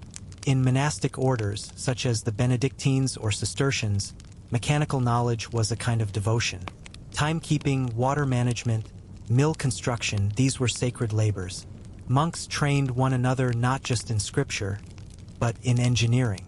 A gear made well was as much an offering as a hymn sung at dawn. In the cities, guilds arose, networks of craftsmen who passed on skills through long apprenticeships. Clockmakers, metalworkers, millwrights, their knowledge moved not in books, but in practice. In the turn of a file, the feel of a well-fit pinion, the sound of a chain under tension. Each master taught his apprentice, who in time became master himself. And in the courts of rulers who prized curiosity, there were engineers employed as artisans of marvels. In the Fatimid Caliphate, in Norman Sicily, in Burgundian France, such men designed devices not just for function but for wonder. Their machines delighted guests, confounded rivals, and whispered of knowledge hidden from common eyes. Some names rise above the rest: Al-Jazari, Villard de Honcourt, the Banu Musa. But even they were not alone. Behind each were dozens of unnamed builders, those who sawed the wood, poured the metal, filed the gear, and whispered adjustments no manuscript ever recorded. And beyond the workshop lay the women. Often unseen in the written record, they wove the ropes, stitched the leather bellows, stirred the cooling metal, tended the fires. In manor and monastery alike, their labor moved the unseen mechanisms of daily life. The machines could not have turned without them. To be a medieval engineer was not to be wealthy, nor often praised, but there was a quiet nobility in the work, a sense that to shape motion was to shape meaning, that to solve a problem with wood and iron was to speak in a humble way to the deeper patterns of the world. Many of these engineers lived and died without record, but they left behind machines that outlived them, and in those machines something of them remains, a way of thinking, touch of care, a belief that motion, shaped rightly, could serve beauty. And so, in the whir of an old mill wheel, in the slow rise of a cathedral bell, in the memory of a clock that no longer ticks, we hear them, the quiet ones, the makers. There is a sorrow that does not speak, a sorrow that comes when a wheel no longer turns, when a key is lost, when the last hand that knew how to mend the thing has long since been stilled. In the late medieval world, as wars rose and patrons waned, many of the quiet machines we have followed slipped not into ruin, but into rest. They were not destroyed in fury. They were not cast down by decree. They were simply set aside. Perhaps a scribe's water clock stopped dripping one winter and was never repaired. Perhaps a cathedral's automaton grew stiff with rust, and no one remembered how its joints had once bowed in prayer. Perhaps a lathe sat idle in a disused cloister, its bowstring rotted, its spindle warped, and slowly, over years, the world moved on without them. The reasons were many. Political change brought new priorities. Wealth that once fed curiosity fed armies instead. The patronage that had supported engineers turned to other concerns. And knowledge, so often passed not through books but through hands, died with its holders. Workshops were sealed. Tools inherited by sons who could not read the notes their fathers had left. Guild secrets were lost in fires, in plagues, in migrations. And as Renaissance dawned, the quiet machines of the medieval world became strange, antiquated, curious, unfashionable. New forms came, powered by springs, driven by profit, louder, faster, less patient. The slow-turning water wheels gave way to the thunder of foundries. The scholar inventors of old were replaced by specialists, technicians, financiers. The wonder remained, but its shape had changed. By the 18th century, many of the old devices had been forgotten entirely. Al-Jazari's works slept in Arabic manuscripts unread in the West. Huey's logic wheels became theological footnotes. The automata of Strasbourg were admired, but their makers' names faded. And the symbolic meaning of machines, their role as mirrors of the cosmos, was replaced by efficiency. But even in forgetting, something was preserved. A few devices were kept in cathedrals, museums, cabinets of curiosity. A few manuscripts were copied, translated, reprinted. And when the age of archaeology and historical curiosity bloomed, in the 19th and 20th centuries, scholars began to unearth these treasures. They found diagrams of fountains that sang, notes on water clocks that mimicked the stars, descriptions of geared calendars, musical machines, astronomical computers. And they marveled, not because these machines were crude, but because they were so elegant. In the silence of that long sleep, something had endured. The memory of motion, the ghost of the gear, the idea that human thought could be made to turn. And so today, in quiet corners of libraries and museums, the machines dream still, not in fire or fury, but in the peace of slumber, waiting, perhaps, for the hand that will win them once more. Somewhere, long before the wheel, before the gear, before even the whisper of counting, a person picked up a stone and wondered what it might do. That moment, the meeting of hand and idea, is the first machine. It is not made of wood or metal. It does not turn. It does not chime. But it is a machine all the same, a thought shaped into function. All else flows from there. In the long sweep of history, machines have taken many forms. Some lift, some cut, some count, sing, paint, spin. Some make other machines. And some, like the ones we've met in this quiet journey, do not merely do, they mean. They echo the values of their time. Rhythm, devotion, patience, harmony. In the medieval world, machines were built slowly by hand with wonder. They were not made to dominate, but to serve human rhythms, cosmic patterns, the needs of field and monastery. Their beauty lay not only in what they accomplished, but in how they did it, with grace, with silence, with care. But these machines were also fragile, not just in their parts, but in their memory. When the people who made them passed, the knowledge faded. And so we have come to call them forgotten. Yet were they? Every time a gear turns in a modern clock, it remembers. Every time a drop of water ticks into a basin, it remembers. When a music box plays, when a puppet bows, when a wheel lifts water. These are echoes of ancient hands, ancient minds. And more than this, the spirit of those first makers endures. In a child building a windmill from paper, in a tinkerer fixing an old tool in the shed, in a sculptor turning wood on a lathe, not for profit, but for form. In the one who, in quiet hours, sketches a mechanism for no other reason than to see if it might work. The last machine is not the fastest, nor the grandest. It may not even be built. It is the idea that motion can hold meaning, that structure can express soul.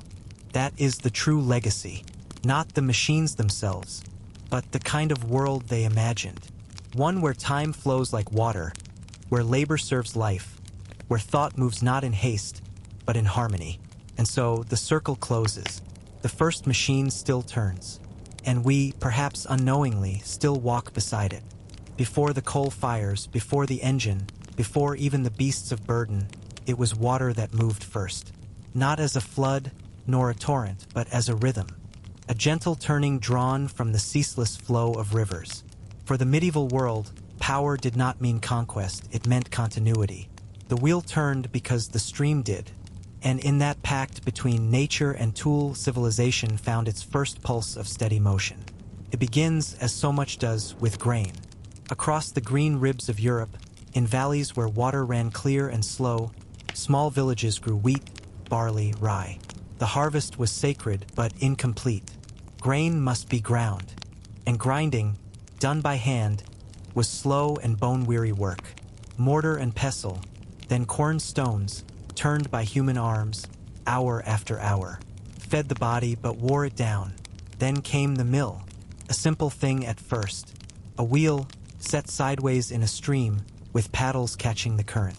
The turning motion was transferred by axle by shaft to a heavy millstone inside a wooden shed. The upper stone turned, the lower stayed still, and between them grain became flour. A soft hiss, a low rumble, the sound of bread in its first becoming. The watermill, though known to the ancient world, bloomed in the medieval landscape like a new species. Monasteries built them not just for bread, but for trade. Lords taxed them. Millers became fixtures of village life, sometimes beloved, sometimes suspect, always vital. And with each turning wheel, more labor was freed from human back and bone. But the machine did not stay simple for long. Engineers, quiet, careful, curious, began to think. Could the waters turning do more? In time, water power was turned to other tasks. Fulling cloth, pounding wool to thicken and clean it. Hammering metal, driving tilt hammers for blacksmiths. Operating bellows to stoke the fires. Even sawing logs into boards, their teeth biting rhythmically through timber, driven not by muscle, but by river. Each adaptation required a new idea, a new way to translate rotation into percussion or linear thrust.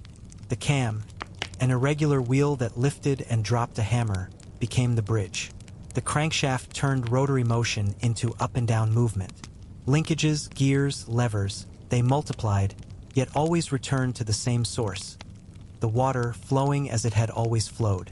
Some mills became vast complexes, especially in the later medieval period. In the Islamic world, descriptions survive of mills that served entire cities, multi-wheel systems that raised water, ground grain, and irrigated fields all at once. In parts of Europe, noble estates boasted great mills with dual wheels, operating day and night.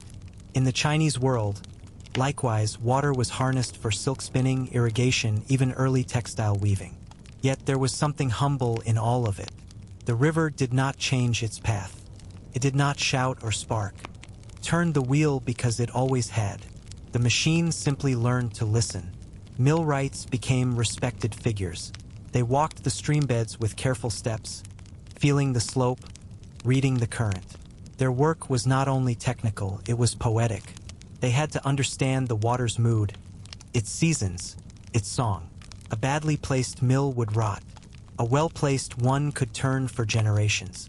There are records of some mills running for centuries, repaired, adjusted, rebuilt, but always in place like old trees with moving roots. Some even survive now as tourist curiosities or quiet museums. If you listen, in such places, you may still hear the low moan of the stones, the rush of water in the channel, the soft sift of flour. And if you close your eyes, perhaps you can imagine a dawn long past, when the village rose and the wheel began to turn once more, not with fire, not with steam, but with the gentle ancient strength of a river's slow devotion. Long before the sails of ships crossed wide oceans, there were sails upon land, fixed not to move across the world, but to draw the world toward them. These were the windmills. Great wooden flowers, petals spread to the invisible tide of the sky. In them, the medieval mind found a new kind of power, not from within nor beneath, but from above. Wind, unlike water, cannot be tamed. It does not follow channels or bow to dikes. It is restless. It comes in gusts, in sighs, in tempests and whispers, but it is always there, rising over hills, bending grasses, stirring cloaks and cloister flags. For those who could catch it, it promised labor without muscle. The earliest known windmills stood not in Europe, but in the lands of Persia and beyond. As early as the 9th century, travelers described vertical axis mills, strange towers with sails made of reed matting, turning slowly within mud brick enclosures. These mills did not pivot or chase the wind. Instead, they waited for it to come, which it always did. And when it did, the sails turned, and the grinding stones within came to life. From these eastern origins, the idea of wind-powered work moved westward, by merchant, by scholar, by war. In the 12th century, as crusaders returned and contact with the Islamic world deepened, the first European windmills appeared. But they were different. The European mind, practical and rooted in timber, built mills on towers or posts, devices that could turn to face the wind. These horizontal axis windmills became icons of the northern plains. In England, the Low Countries, northern France. Tower mills with fixed bodies and rotating caps offered stability. Post mills, pivoted on a single beam, allowed for greater flexibility. Both were marvels of woodcraft and balance. To see a windmill turn is to watch patience made visible. Each sail, clothed in canvas or boards, catches the air with practiced ease. The axle turns. The shaft descends. Inside, the gears engage. Oak against iron, iron against stone. Grain becomes flour. The fields feed themselves. In time, windmills were adapted beyond milling. They pumped water from marshes, reclaimed land from sea. They drove saws, ground pigments, crushed seeds for oil. In the Netherlands especially, they became guardians of the land, holding back floods, shaping the very geography of a nation. And always they stood still until needed. They turned not on command, but in concert with the sky. A windless day meant silence. A storm meant danger. But in between, in that wide realm of breeze and drift, the mill turned gently, endlessly, without smoke, without flame. Their builders were craftsmen of rare skill, carpenters who understood stress and strain, tinkers who could balance a gear with a shaving of wood, sailmakers who knew how much cloth to hang, how to furl it when winds ran too high. These were not engineers in the modern sense. They were stewards of breath. They shaped air with timber, taught it to work, and asked nothing but the wind's return. Many windmills are gone now, replaced by the hum of turbines or the stillness of abandonment. But some still turn, restored, revered, or simply never broken. And in those that remain, one sees not just a machine, but a philosophy. That strength need not shout, and that the invisible can be harnessed, if only one listens. To stand beneath a turning windmill is to feel time stretch. The creak of wood, the thump of gear, the breath of air made useful. It is a sound older than industry, gentler than engines. It is the sound of the sky working. The world below the feet of the medieval peasant or noble was not silent. It gurgled, whispered, ran in darkness. There were springs under stone, cisterns beneath courtyards, streams that vanished into the earth and reappeared elsewhere. And long before pumps roared or taps rang clear, people found ways to speak with these hidden waters, to draw them upward, to guide them gently, to make them serve. The simplest machine was the bucket, yet even this was improved. In villages and towns, the draw well stood at the center of daily life. Early on, water was lifted by rope and muscle, a task that called for strength and patience. But over time, the machines grew more clever. A winch turned by crank made lifting easier. Pulley multiplied strength. A chain of pots, an endless loop rotated by hand or animal, offered a continuous stream. Known in some places as a sequia, this machine could run for hours, its rhythm soft as breath. The technology of water lifting was shared across cultures and centuries. The noria, for instance, a great wheel set beside a river with pots affixed to its rim, was common in the Islamic world and later in parts of Europe. As the current turned the wheel, the pots filled, rose, and emptied into aqueducts. No fuel was needed, just time, just flow. In drier regions where rivers could not help, animal power stepped in. Donkeys or oxen walked slow circles, turning vertical wheels that drove horizontal shafts. The motion was quiet, steady, endlessly repeatable. The water rose, but more than utility, these machines carried grace. Some norias were built as works of art, towering structures of carved wood, creaking in rhythm with the river, adorned with paint and inscriptions. They were part of the landscape, not imposed upon it. And their sound, like an old song, was known to every child within earshot. In the cloisters and courts, engineers refined smaller, more intricate devices. Al-Jazari again shines here. His manuscripts describe water clocks powered by tanks and siphons, devices with floats that rose and fell to mark the hours. He devised pumps with double-action pistons, valves, and suction, a level of sophistication that would not reappear in Europe for centuries. Some castles used such systems to bring water from deep within rock to kitchens and cisterns above. The crank-driven screw, based on principles attributed to Archimedes, made its way into gardens and courtly estates. A twisted spiral within a tube, rotated by hand, lifted water upward in a slow, spiraling dance. Beneath all these devices was a principle, that power need not be loud nor fuel-hungry, that with cleverness, patience, and respect for the nature of things, water could be coaxed into usefulness. And always there was silence, the drip of a hidden pipe, the groan of a wheel, the soft swish of chain in the dark. These were the sounds of life sustained, of thirst answered, fields watered, fires quenched, baths filled. And though many of these machines are long forgotten, their outlines remain in stone ruins, in dry troughs, in stories passed from grandparent to child. Sometimes, beneath a modern city, an old well is found, its stones black with age, its depth dizzying. And in that moment, the past whispers. The machines below did not strive for glory. They strove for balance, for provision, for care. In every village, every keep, every monastery and port, there was a place where the air moved differently, heavier, hotter, filled with the scent of ash and sweat. It was the forge, the smithy, the sacred hearth of transformation. And at its heart, almost unseen, worked one of the most essential machines of the medieval world, the bellows. Simple in appearance, yet vital in purpose, the bellows was the breath of the blacksmith's world. It was not merely a tool, but a bridge between stillness and flame.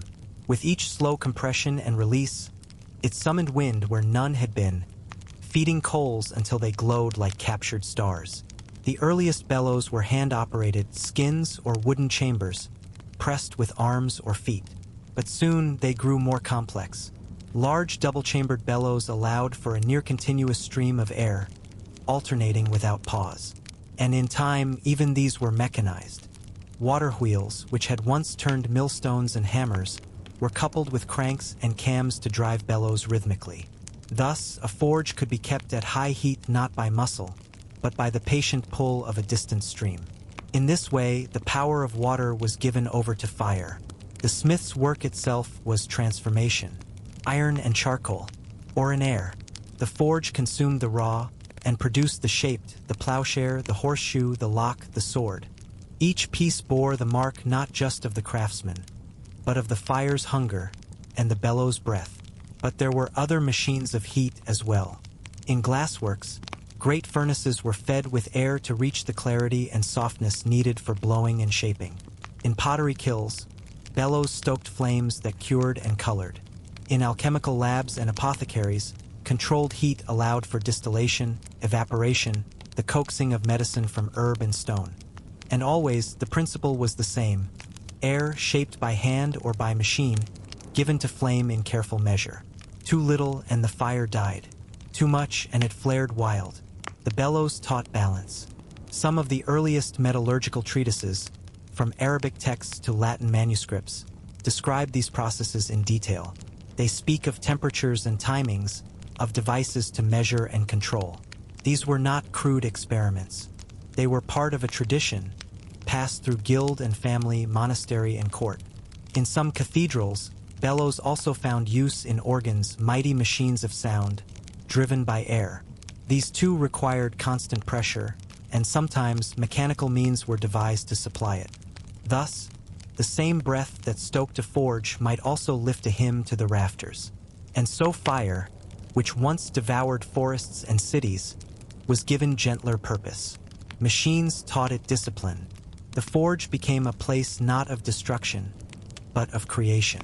The bellows, when at rest, makes no sound. It lies folded, silent, forgotten. But when moved, it sings, not a song of melody, but of rhythm, of heat, of transformation. Its voice is deep, its rhythm steady, and through its breath the world was shaped. Imagine a garden in the early light, when dew still clings to leaf and stone. At its center, a fountain murmurs, not with violence, but with grace. Water arcs from the mouths of bronze birds. A stream flows into a shallow channel, turns a hidden wheel, and rings a bell. A petal-shaped sculpture slowly rotates, its motion so gentle it is noticed only in reflection. This is no accident. This is the work of machines made for wonder. In the medieval world, gardens were more than places of rest. They were symbols of paradise, of knowledge, of balance between man and nature. And in their shaded corridors and sun-dappled pools, some of the most elegant machines of the age found their home. The Islamic courts of the Middle East, Persia, and Al-Andalus were among the first to master the art of mechanical water features. Engineers like Al-Jazari wrote detailed descriptions of devices that combined function with delight. His elephant clock was famed, but so too were his fountains that changed pattern, his vessels that refilled themselves, his statues that moved in harmony with flowing water. One fountain, as described in his book, featured a rotating display of birds and flowers. As water flowed through narrow pipes, pressure built and released at measured intervals, causing figures to turn, rise, and bow. The mechanism was hidden, but its effect was magic. In Europe, such ideas arrived more slowly, often through translation and trade. By the late medieval and early Renaissance period, automata and water features began to appear in aristocratic gardens. In the estates of Italy and France, courtiers strolled beside pools where frogs croaked on cue, or statues spit water when someone stepped upon a hidden stone. These were the jeux d'eau, the water games. Their purpose was not utility, but surprise, pleasure, even gentle mischief. They were the children of engineering, raised in laughter. Yet beneath their charm lay true ingenuity. These machines used pressure, gravity, siphons, and air chambers. No electricity, no combustion, just the flow of water, the weight of balance, and the clever shaping of pipes and basins. Garden engineers, often anonymous, learned to predict flow, to time release, to create motion from stillness. A turtle that swam in circles, a flower that opened at midday, a bowl that filled itself just enough to overflow at sunset. Even the placement of the machines mattered. Shadows guided the viewer's eye. Reflections in water doubled the illusion. Wind carried the sound of drops farther than sight allowed. It was a choreography of elements, conducted in silence. The church, too, embraced such features, though with more solemnity. Monastic cloisters often included small fountains at their center. The water sound was a kind of prayer, a meditation, and though no statues turned or sang, the quiet presence of movement still lent the space a sense of living order. Today, most of these marvels are lost. Their brass corroded, their pipes clogged, their mechanisms shattered by time or silence. But in some preserved gardens, one still hears a hint of their design. A trickle shaped to fall in rhythm, a pool that mirrors not only the sky, but a forgotten dream. To build a machine for beauty's sake alone is a rare kind of bravery. It says, the world is harsh, but here, in this garden, something moves gently, and it was made for no reason but wonder. Night in the medieval world was not empty. It was not dark in the way we understand darkness. It was filled with the shimmer of stars, the rise of constellations, the slow, deliberate procession of planets and moon. For those who watched, it was not chaos but pattern. And from that pattern came the desire to measure, to chart, to understand. And so they built machines. The astrolabe was one of the oldest and most revered among them. Though its origins reach back into the classical world, it was in the hands of Islamic astronomers and engineers that it blossomed.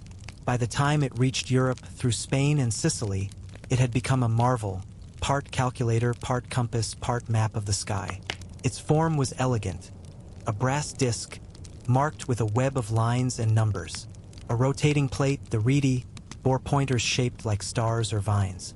Behind it lay the tympanum, etched with projections of the heavens for specific latitudes. The whole device could be held in the hand, turned, studied, consulted.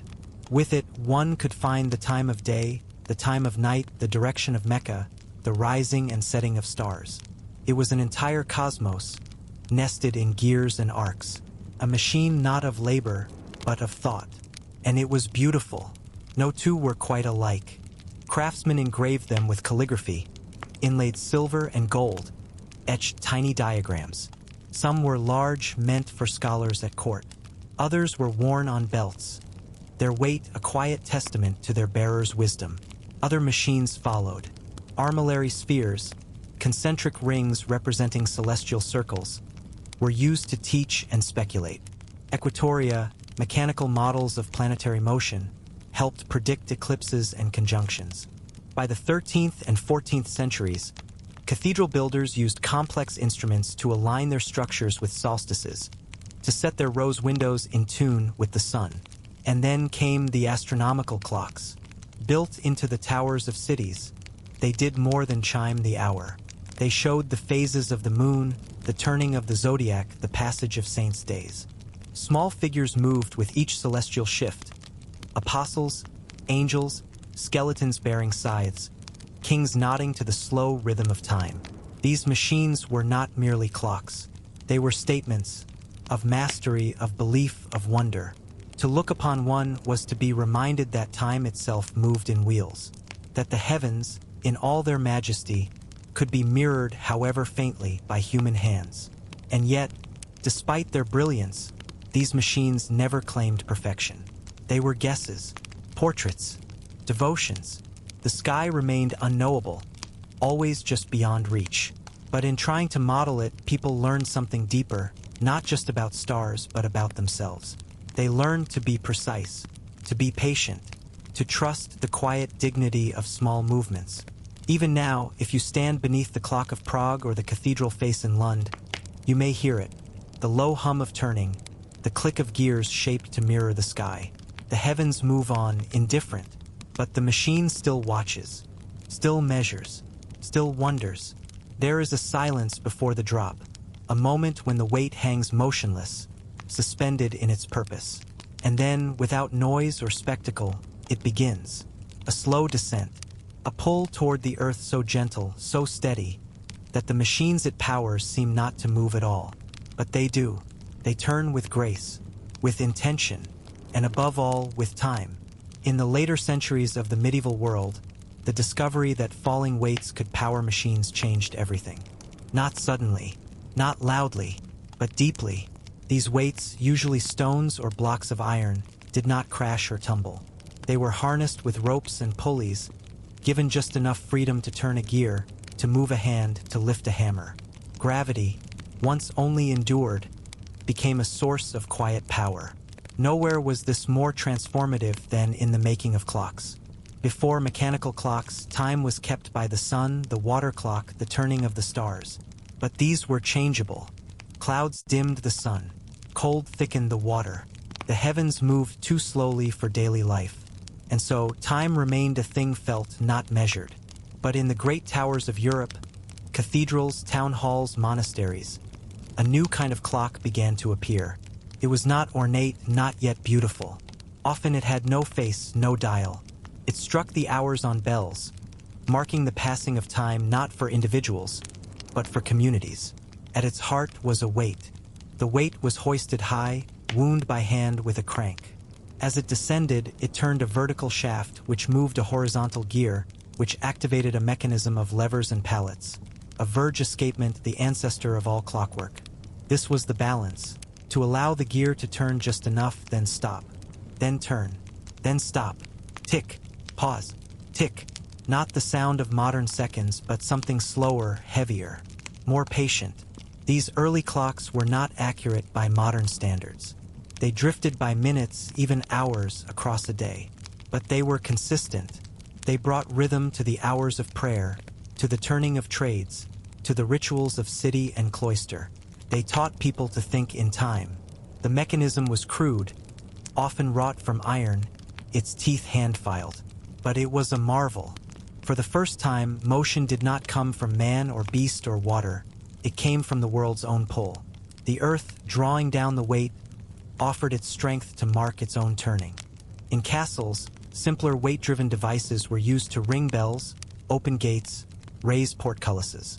In monasteries, they helped turn pages in large chain books, or wind instruments too large for the breath alone.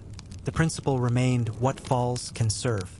And the makers of these devices, blacksmiths, monks, tinkerers, learned to shape not only iron and rope, but time itself. Even failures were lessons. A weight dropped too fast could break a gear. Too slow, and the chimes faltered. So gears were shaped with care, escapements tuned by ear and eye. It was not engineering as we know it, it was craft. Felt, tested, lived. Some of these early clocks still tick today. They have been rebuilt, repaired, preserved. But their soul remains the same. A weight, suspended, slowly descending. A quiet surrender to gravity, transformed into meaning. In this way, the weight does not fall in vain.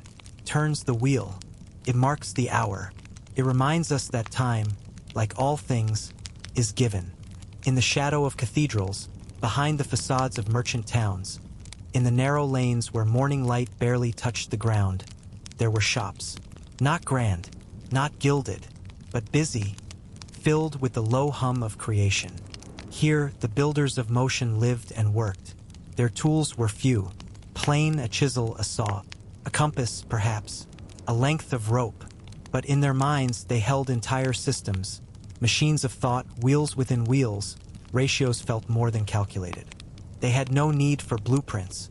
Their knowledge moved from hand to hand.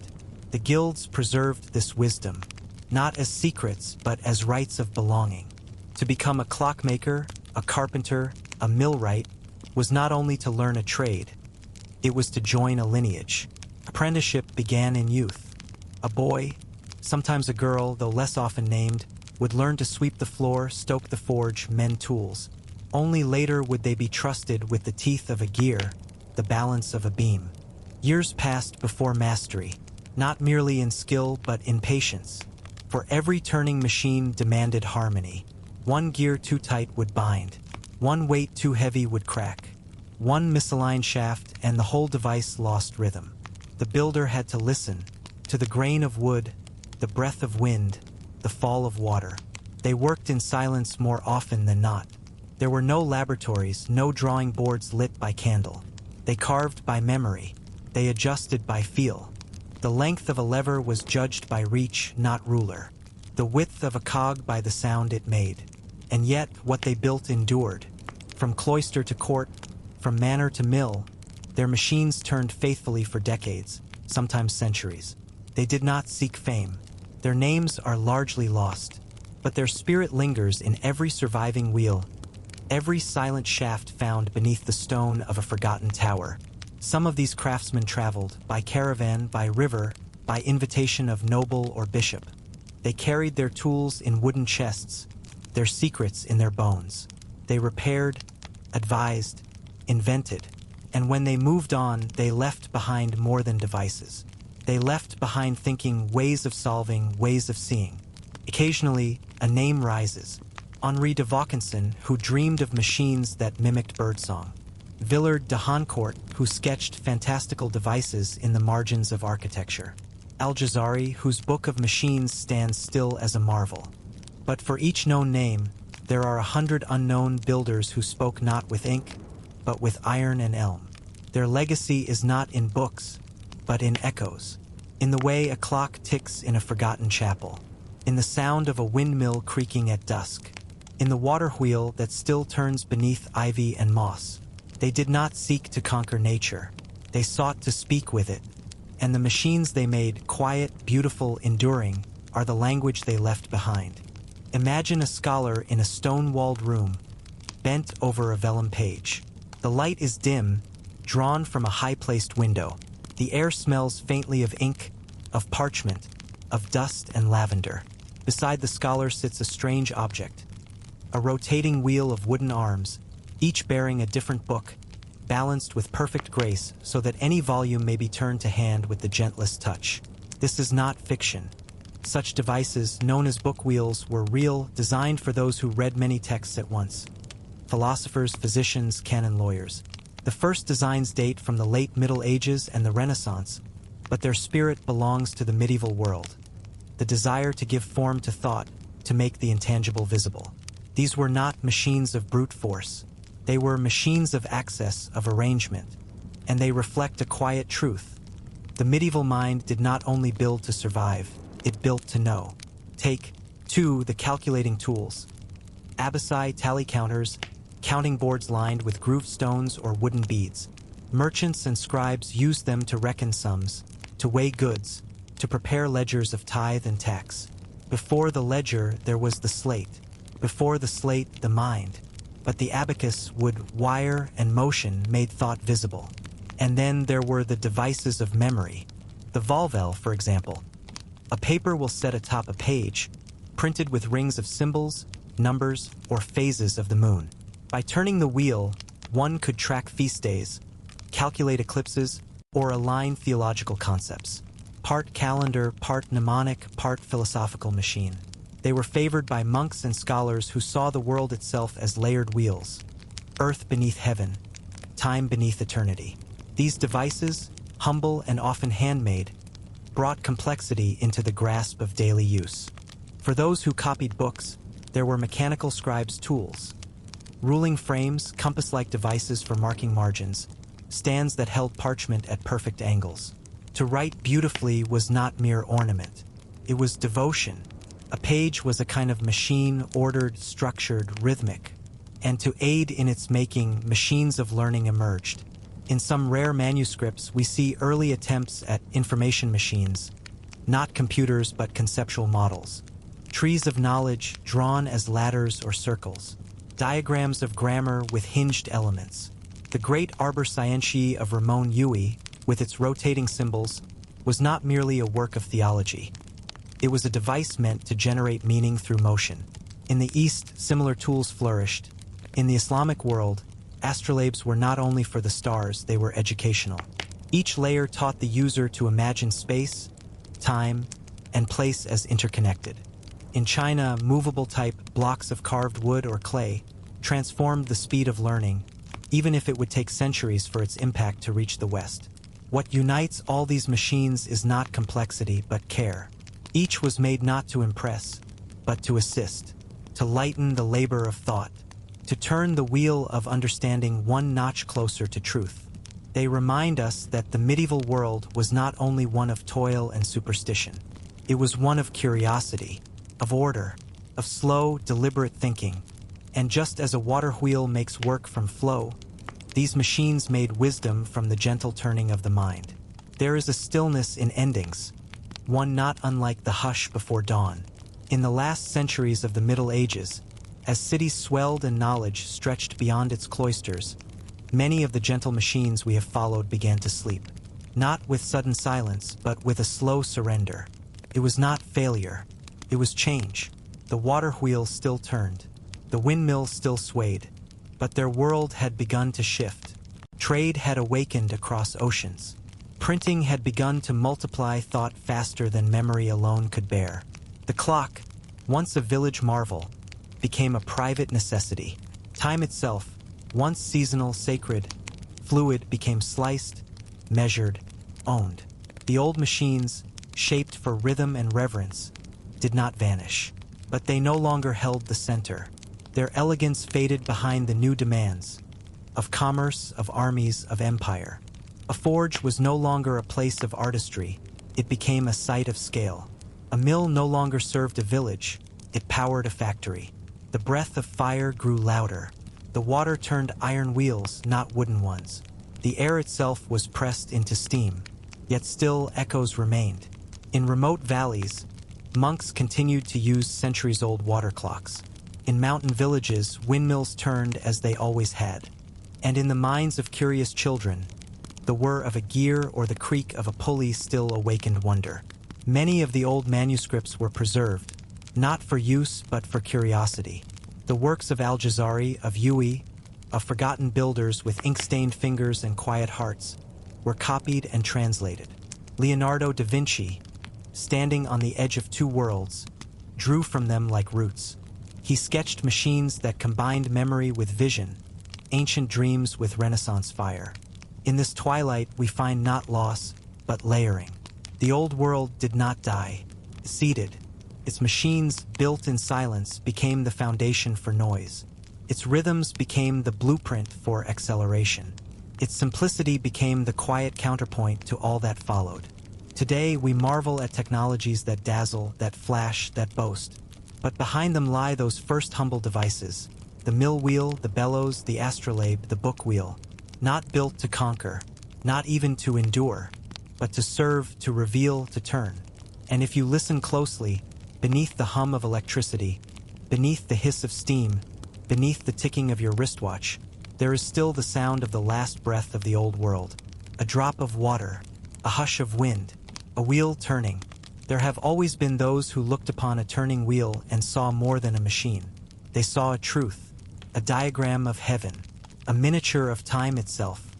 In the late medieval world, especially as the age of scholasticism began to wane and the Renaissance peered over the horizon, a strange and wondrous current flowed through the minds of scholars, monks, and mystics alike. It was the belief that motion was not merely mechanical. It was meaningful. This was not new. From the earliest times, the turning heavens were a source of metaphor and measurement. But in these final centuries of the medieval era, that impulse took on physical form.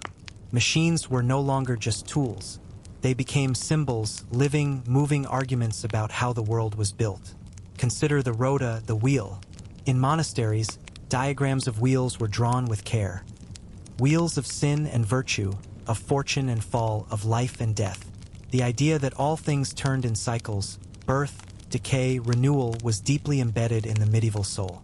And when craftsmen built actual wheels, some did so not just to grind or lift, but to show, to demonstrate that motion itself was sacred.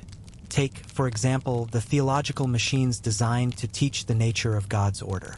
Some were simple, like revolving discs bearing names of angels, virtues, and planets, aligned to show divine harmony. Others were complex, diagrams of nested circles, echoing the music of the spheres, believed to sing in silence as each planet moved through its ordained path. One such machine was the astrarium, a device both astronomical and philosophical. It modeled the heavens as they were understood at the time, geocentric, layered, perfect in their orbits. Giovanni da Dondi, in 14th century Italy, built such a clock. It had over 100 gears, each one shaped not only to track motion, but to reflect meaning. To turn this machine was to rehearse creation. Elsewhere, inventors and visionaries like Ramon Llull crafted machines of logic. His Ars Magna used spinning wheels of symbols and syllables to explore combinations of thought. A mechanical theology, if you will, aimed at uncovering divine truth through systematic reasoning. It was both earnest and wondrous, an attempt to make the soul think in cogs and levers. In some traditions, even the human body was imagined as a machine, not in cold anatomy, but in mystery. The heart as a bellows, the breath as wind, the limbs moved by pulleys of desire and discipline.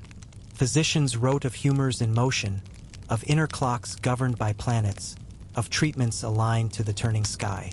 These machines were not built to work. They were built to teach, to reveal, to resonate. And in this period, between the cloistered quiet of medieval thought and the roaring birth of modern science, we find the philosopher's gear half metaphor, half mechanism. A thing of wood and brass, yes, but also of wonder. Its motion was gentle, its purpose eternal. Turn not grain, but minds. There is a line, faint and trembling, between the machine and the being. And in the flickering lamplight of medieval thought, that line was often crossed, not in fear, but in wonder. For what, after all, was a machine, if not a body that moved without a soul? Let us begin in the tale-shadowed alleys of Prague, where the story of the golem was whispered. It is said that a rabbi, wise and weary, shaped a figure from river clay. He carved letters upon its brow, emit, truth, and spoke ancient words. The figure rose. It walked. It obeyed. It defended the people in times of peril.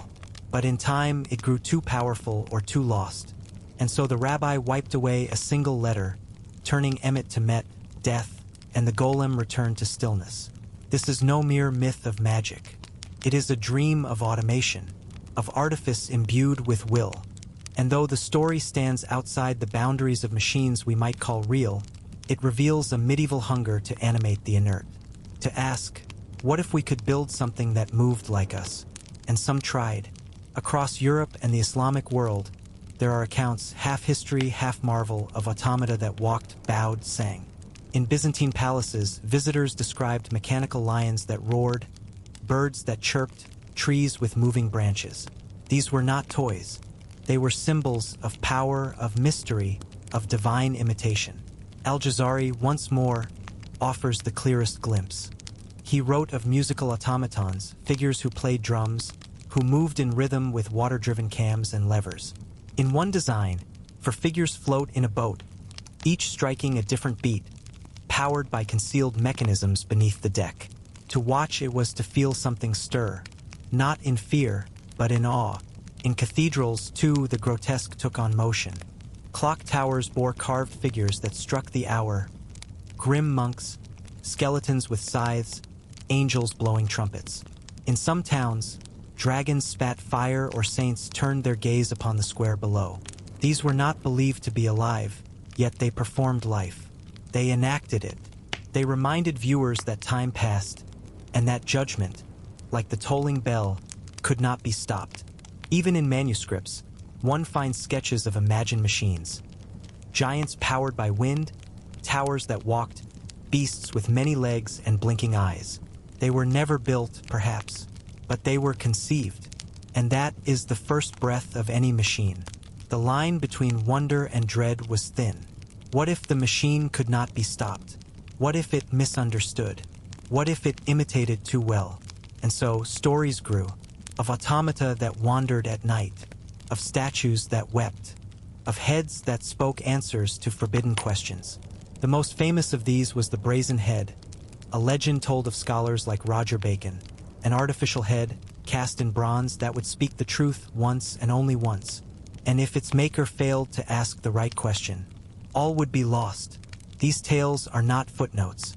They are the echo of the human heart confronting its own reflection, made not in flesh, but in gear and gleam. And in them, we glimpse the beginning of a deeper question, one that still follows us through every age of invention. If we give motion to matter, do we give it meaning? Imagine a hall lit by candlelight, filled with rustling silks and the hush of breath held in wonder. Before the gathered crowd, a figure steps forward. Not a man, but a puppet of polished wood, its arms outstretched. It bows, it moves, and though no strings are seen, it begins to perform. This is not a play of men pretending to be gods. It is a machine pretending to be life. In the later Middle Ages and on into the dawn of the Renaissance, machines were not confined to mill houses or cloisters. They were brought to court, to pageant, to celebration. Their purpose shifted from service to spectacle. The theater became a laboratory of marvels. In Italy, particularly, grand festivities known as intermezzi were held between the acts of plays or during civic celebrations. These were not mere dances or choruses. They were elaborate mechanical performances. Stages split apart. Mountains rose from below. Ships sailed across tilting platforms. Gods descended in chariots of gold, their motion powered by gears and counterweights hidden behind stagecraft and curtain. Behind these wonders stood engineers of illusion, men like Leonardo da Vinci, whose notebooks are filled not only with designs for war and science, but with sketches of machines for pageant. Dragons that breathed smoke, lions that opened to reveal flowers, automata that paraded through streets on feast days. Their power was not in realism, but in rhythm. A machine that moved too perfectly was uncanny. One that moved just enough stirred the imagination. It invited belief, if only for a moment. In cathedrals, this same instinct took form in liturgical displays. At Easter, some churches unveiled mechanical scenes. Christ rising from the tomb, angels unfolding their wings, doves descending on tiny tracks of silver. These were not profanities. They were prayers made motion, a theater of faith. And the audience, they believed, not in the mechanism, but in the message. For to see a statue move, however slightly, was to feel time itself part like a curtain. These spectacles were not universal. They were rare, expensive, often lost to rot and silence. But in their moment, they shaped memory. Even simpler displays bore this magic. A fountain that changed its spray, a window that opened to reveal a clockwork Madonna, a table set for feast where knives danced in balance, placed by hidden hands. These, too, were machines of theater, staging delight, awe, and the soft astonishment that the world might hold more than one could see. The line between art and mechanics was not drawn, could not be, for every performance was a conversation between craft and illusion, between what moved and what moved us. And in the hearts of those who watched, a seed was planted. The belief that machines could not only serve, but speak. They told stories. They stirred wonder. They whispered that motion, shaped with care, could be a kind of magic. Long before the factory, before the laboratory, before even the cloistered workshop and the noble court, the first machines were born in dreams. Not yet built, not yet named, but turning somewhere behind the eyes. In the medieval world, dreams were not trifles. They were doorways, sometimes divine, sometimes dangerous, always worthy of notice.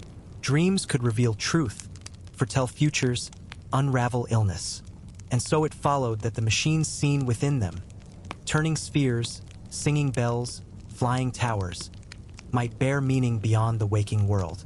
Among the monks, visionaries, and mystics, there were tales of great wheels turning through the night sky, celestial engines, spinning with the music of the spheres.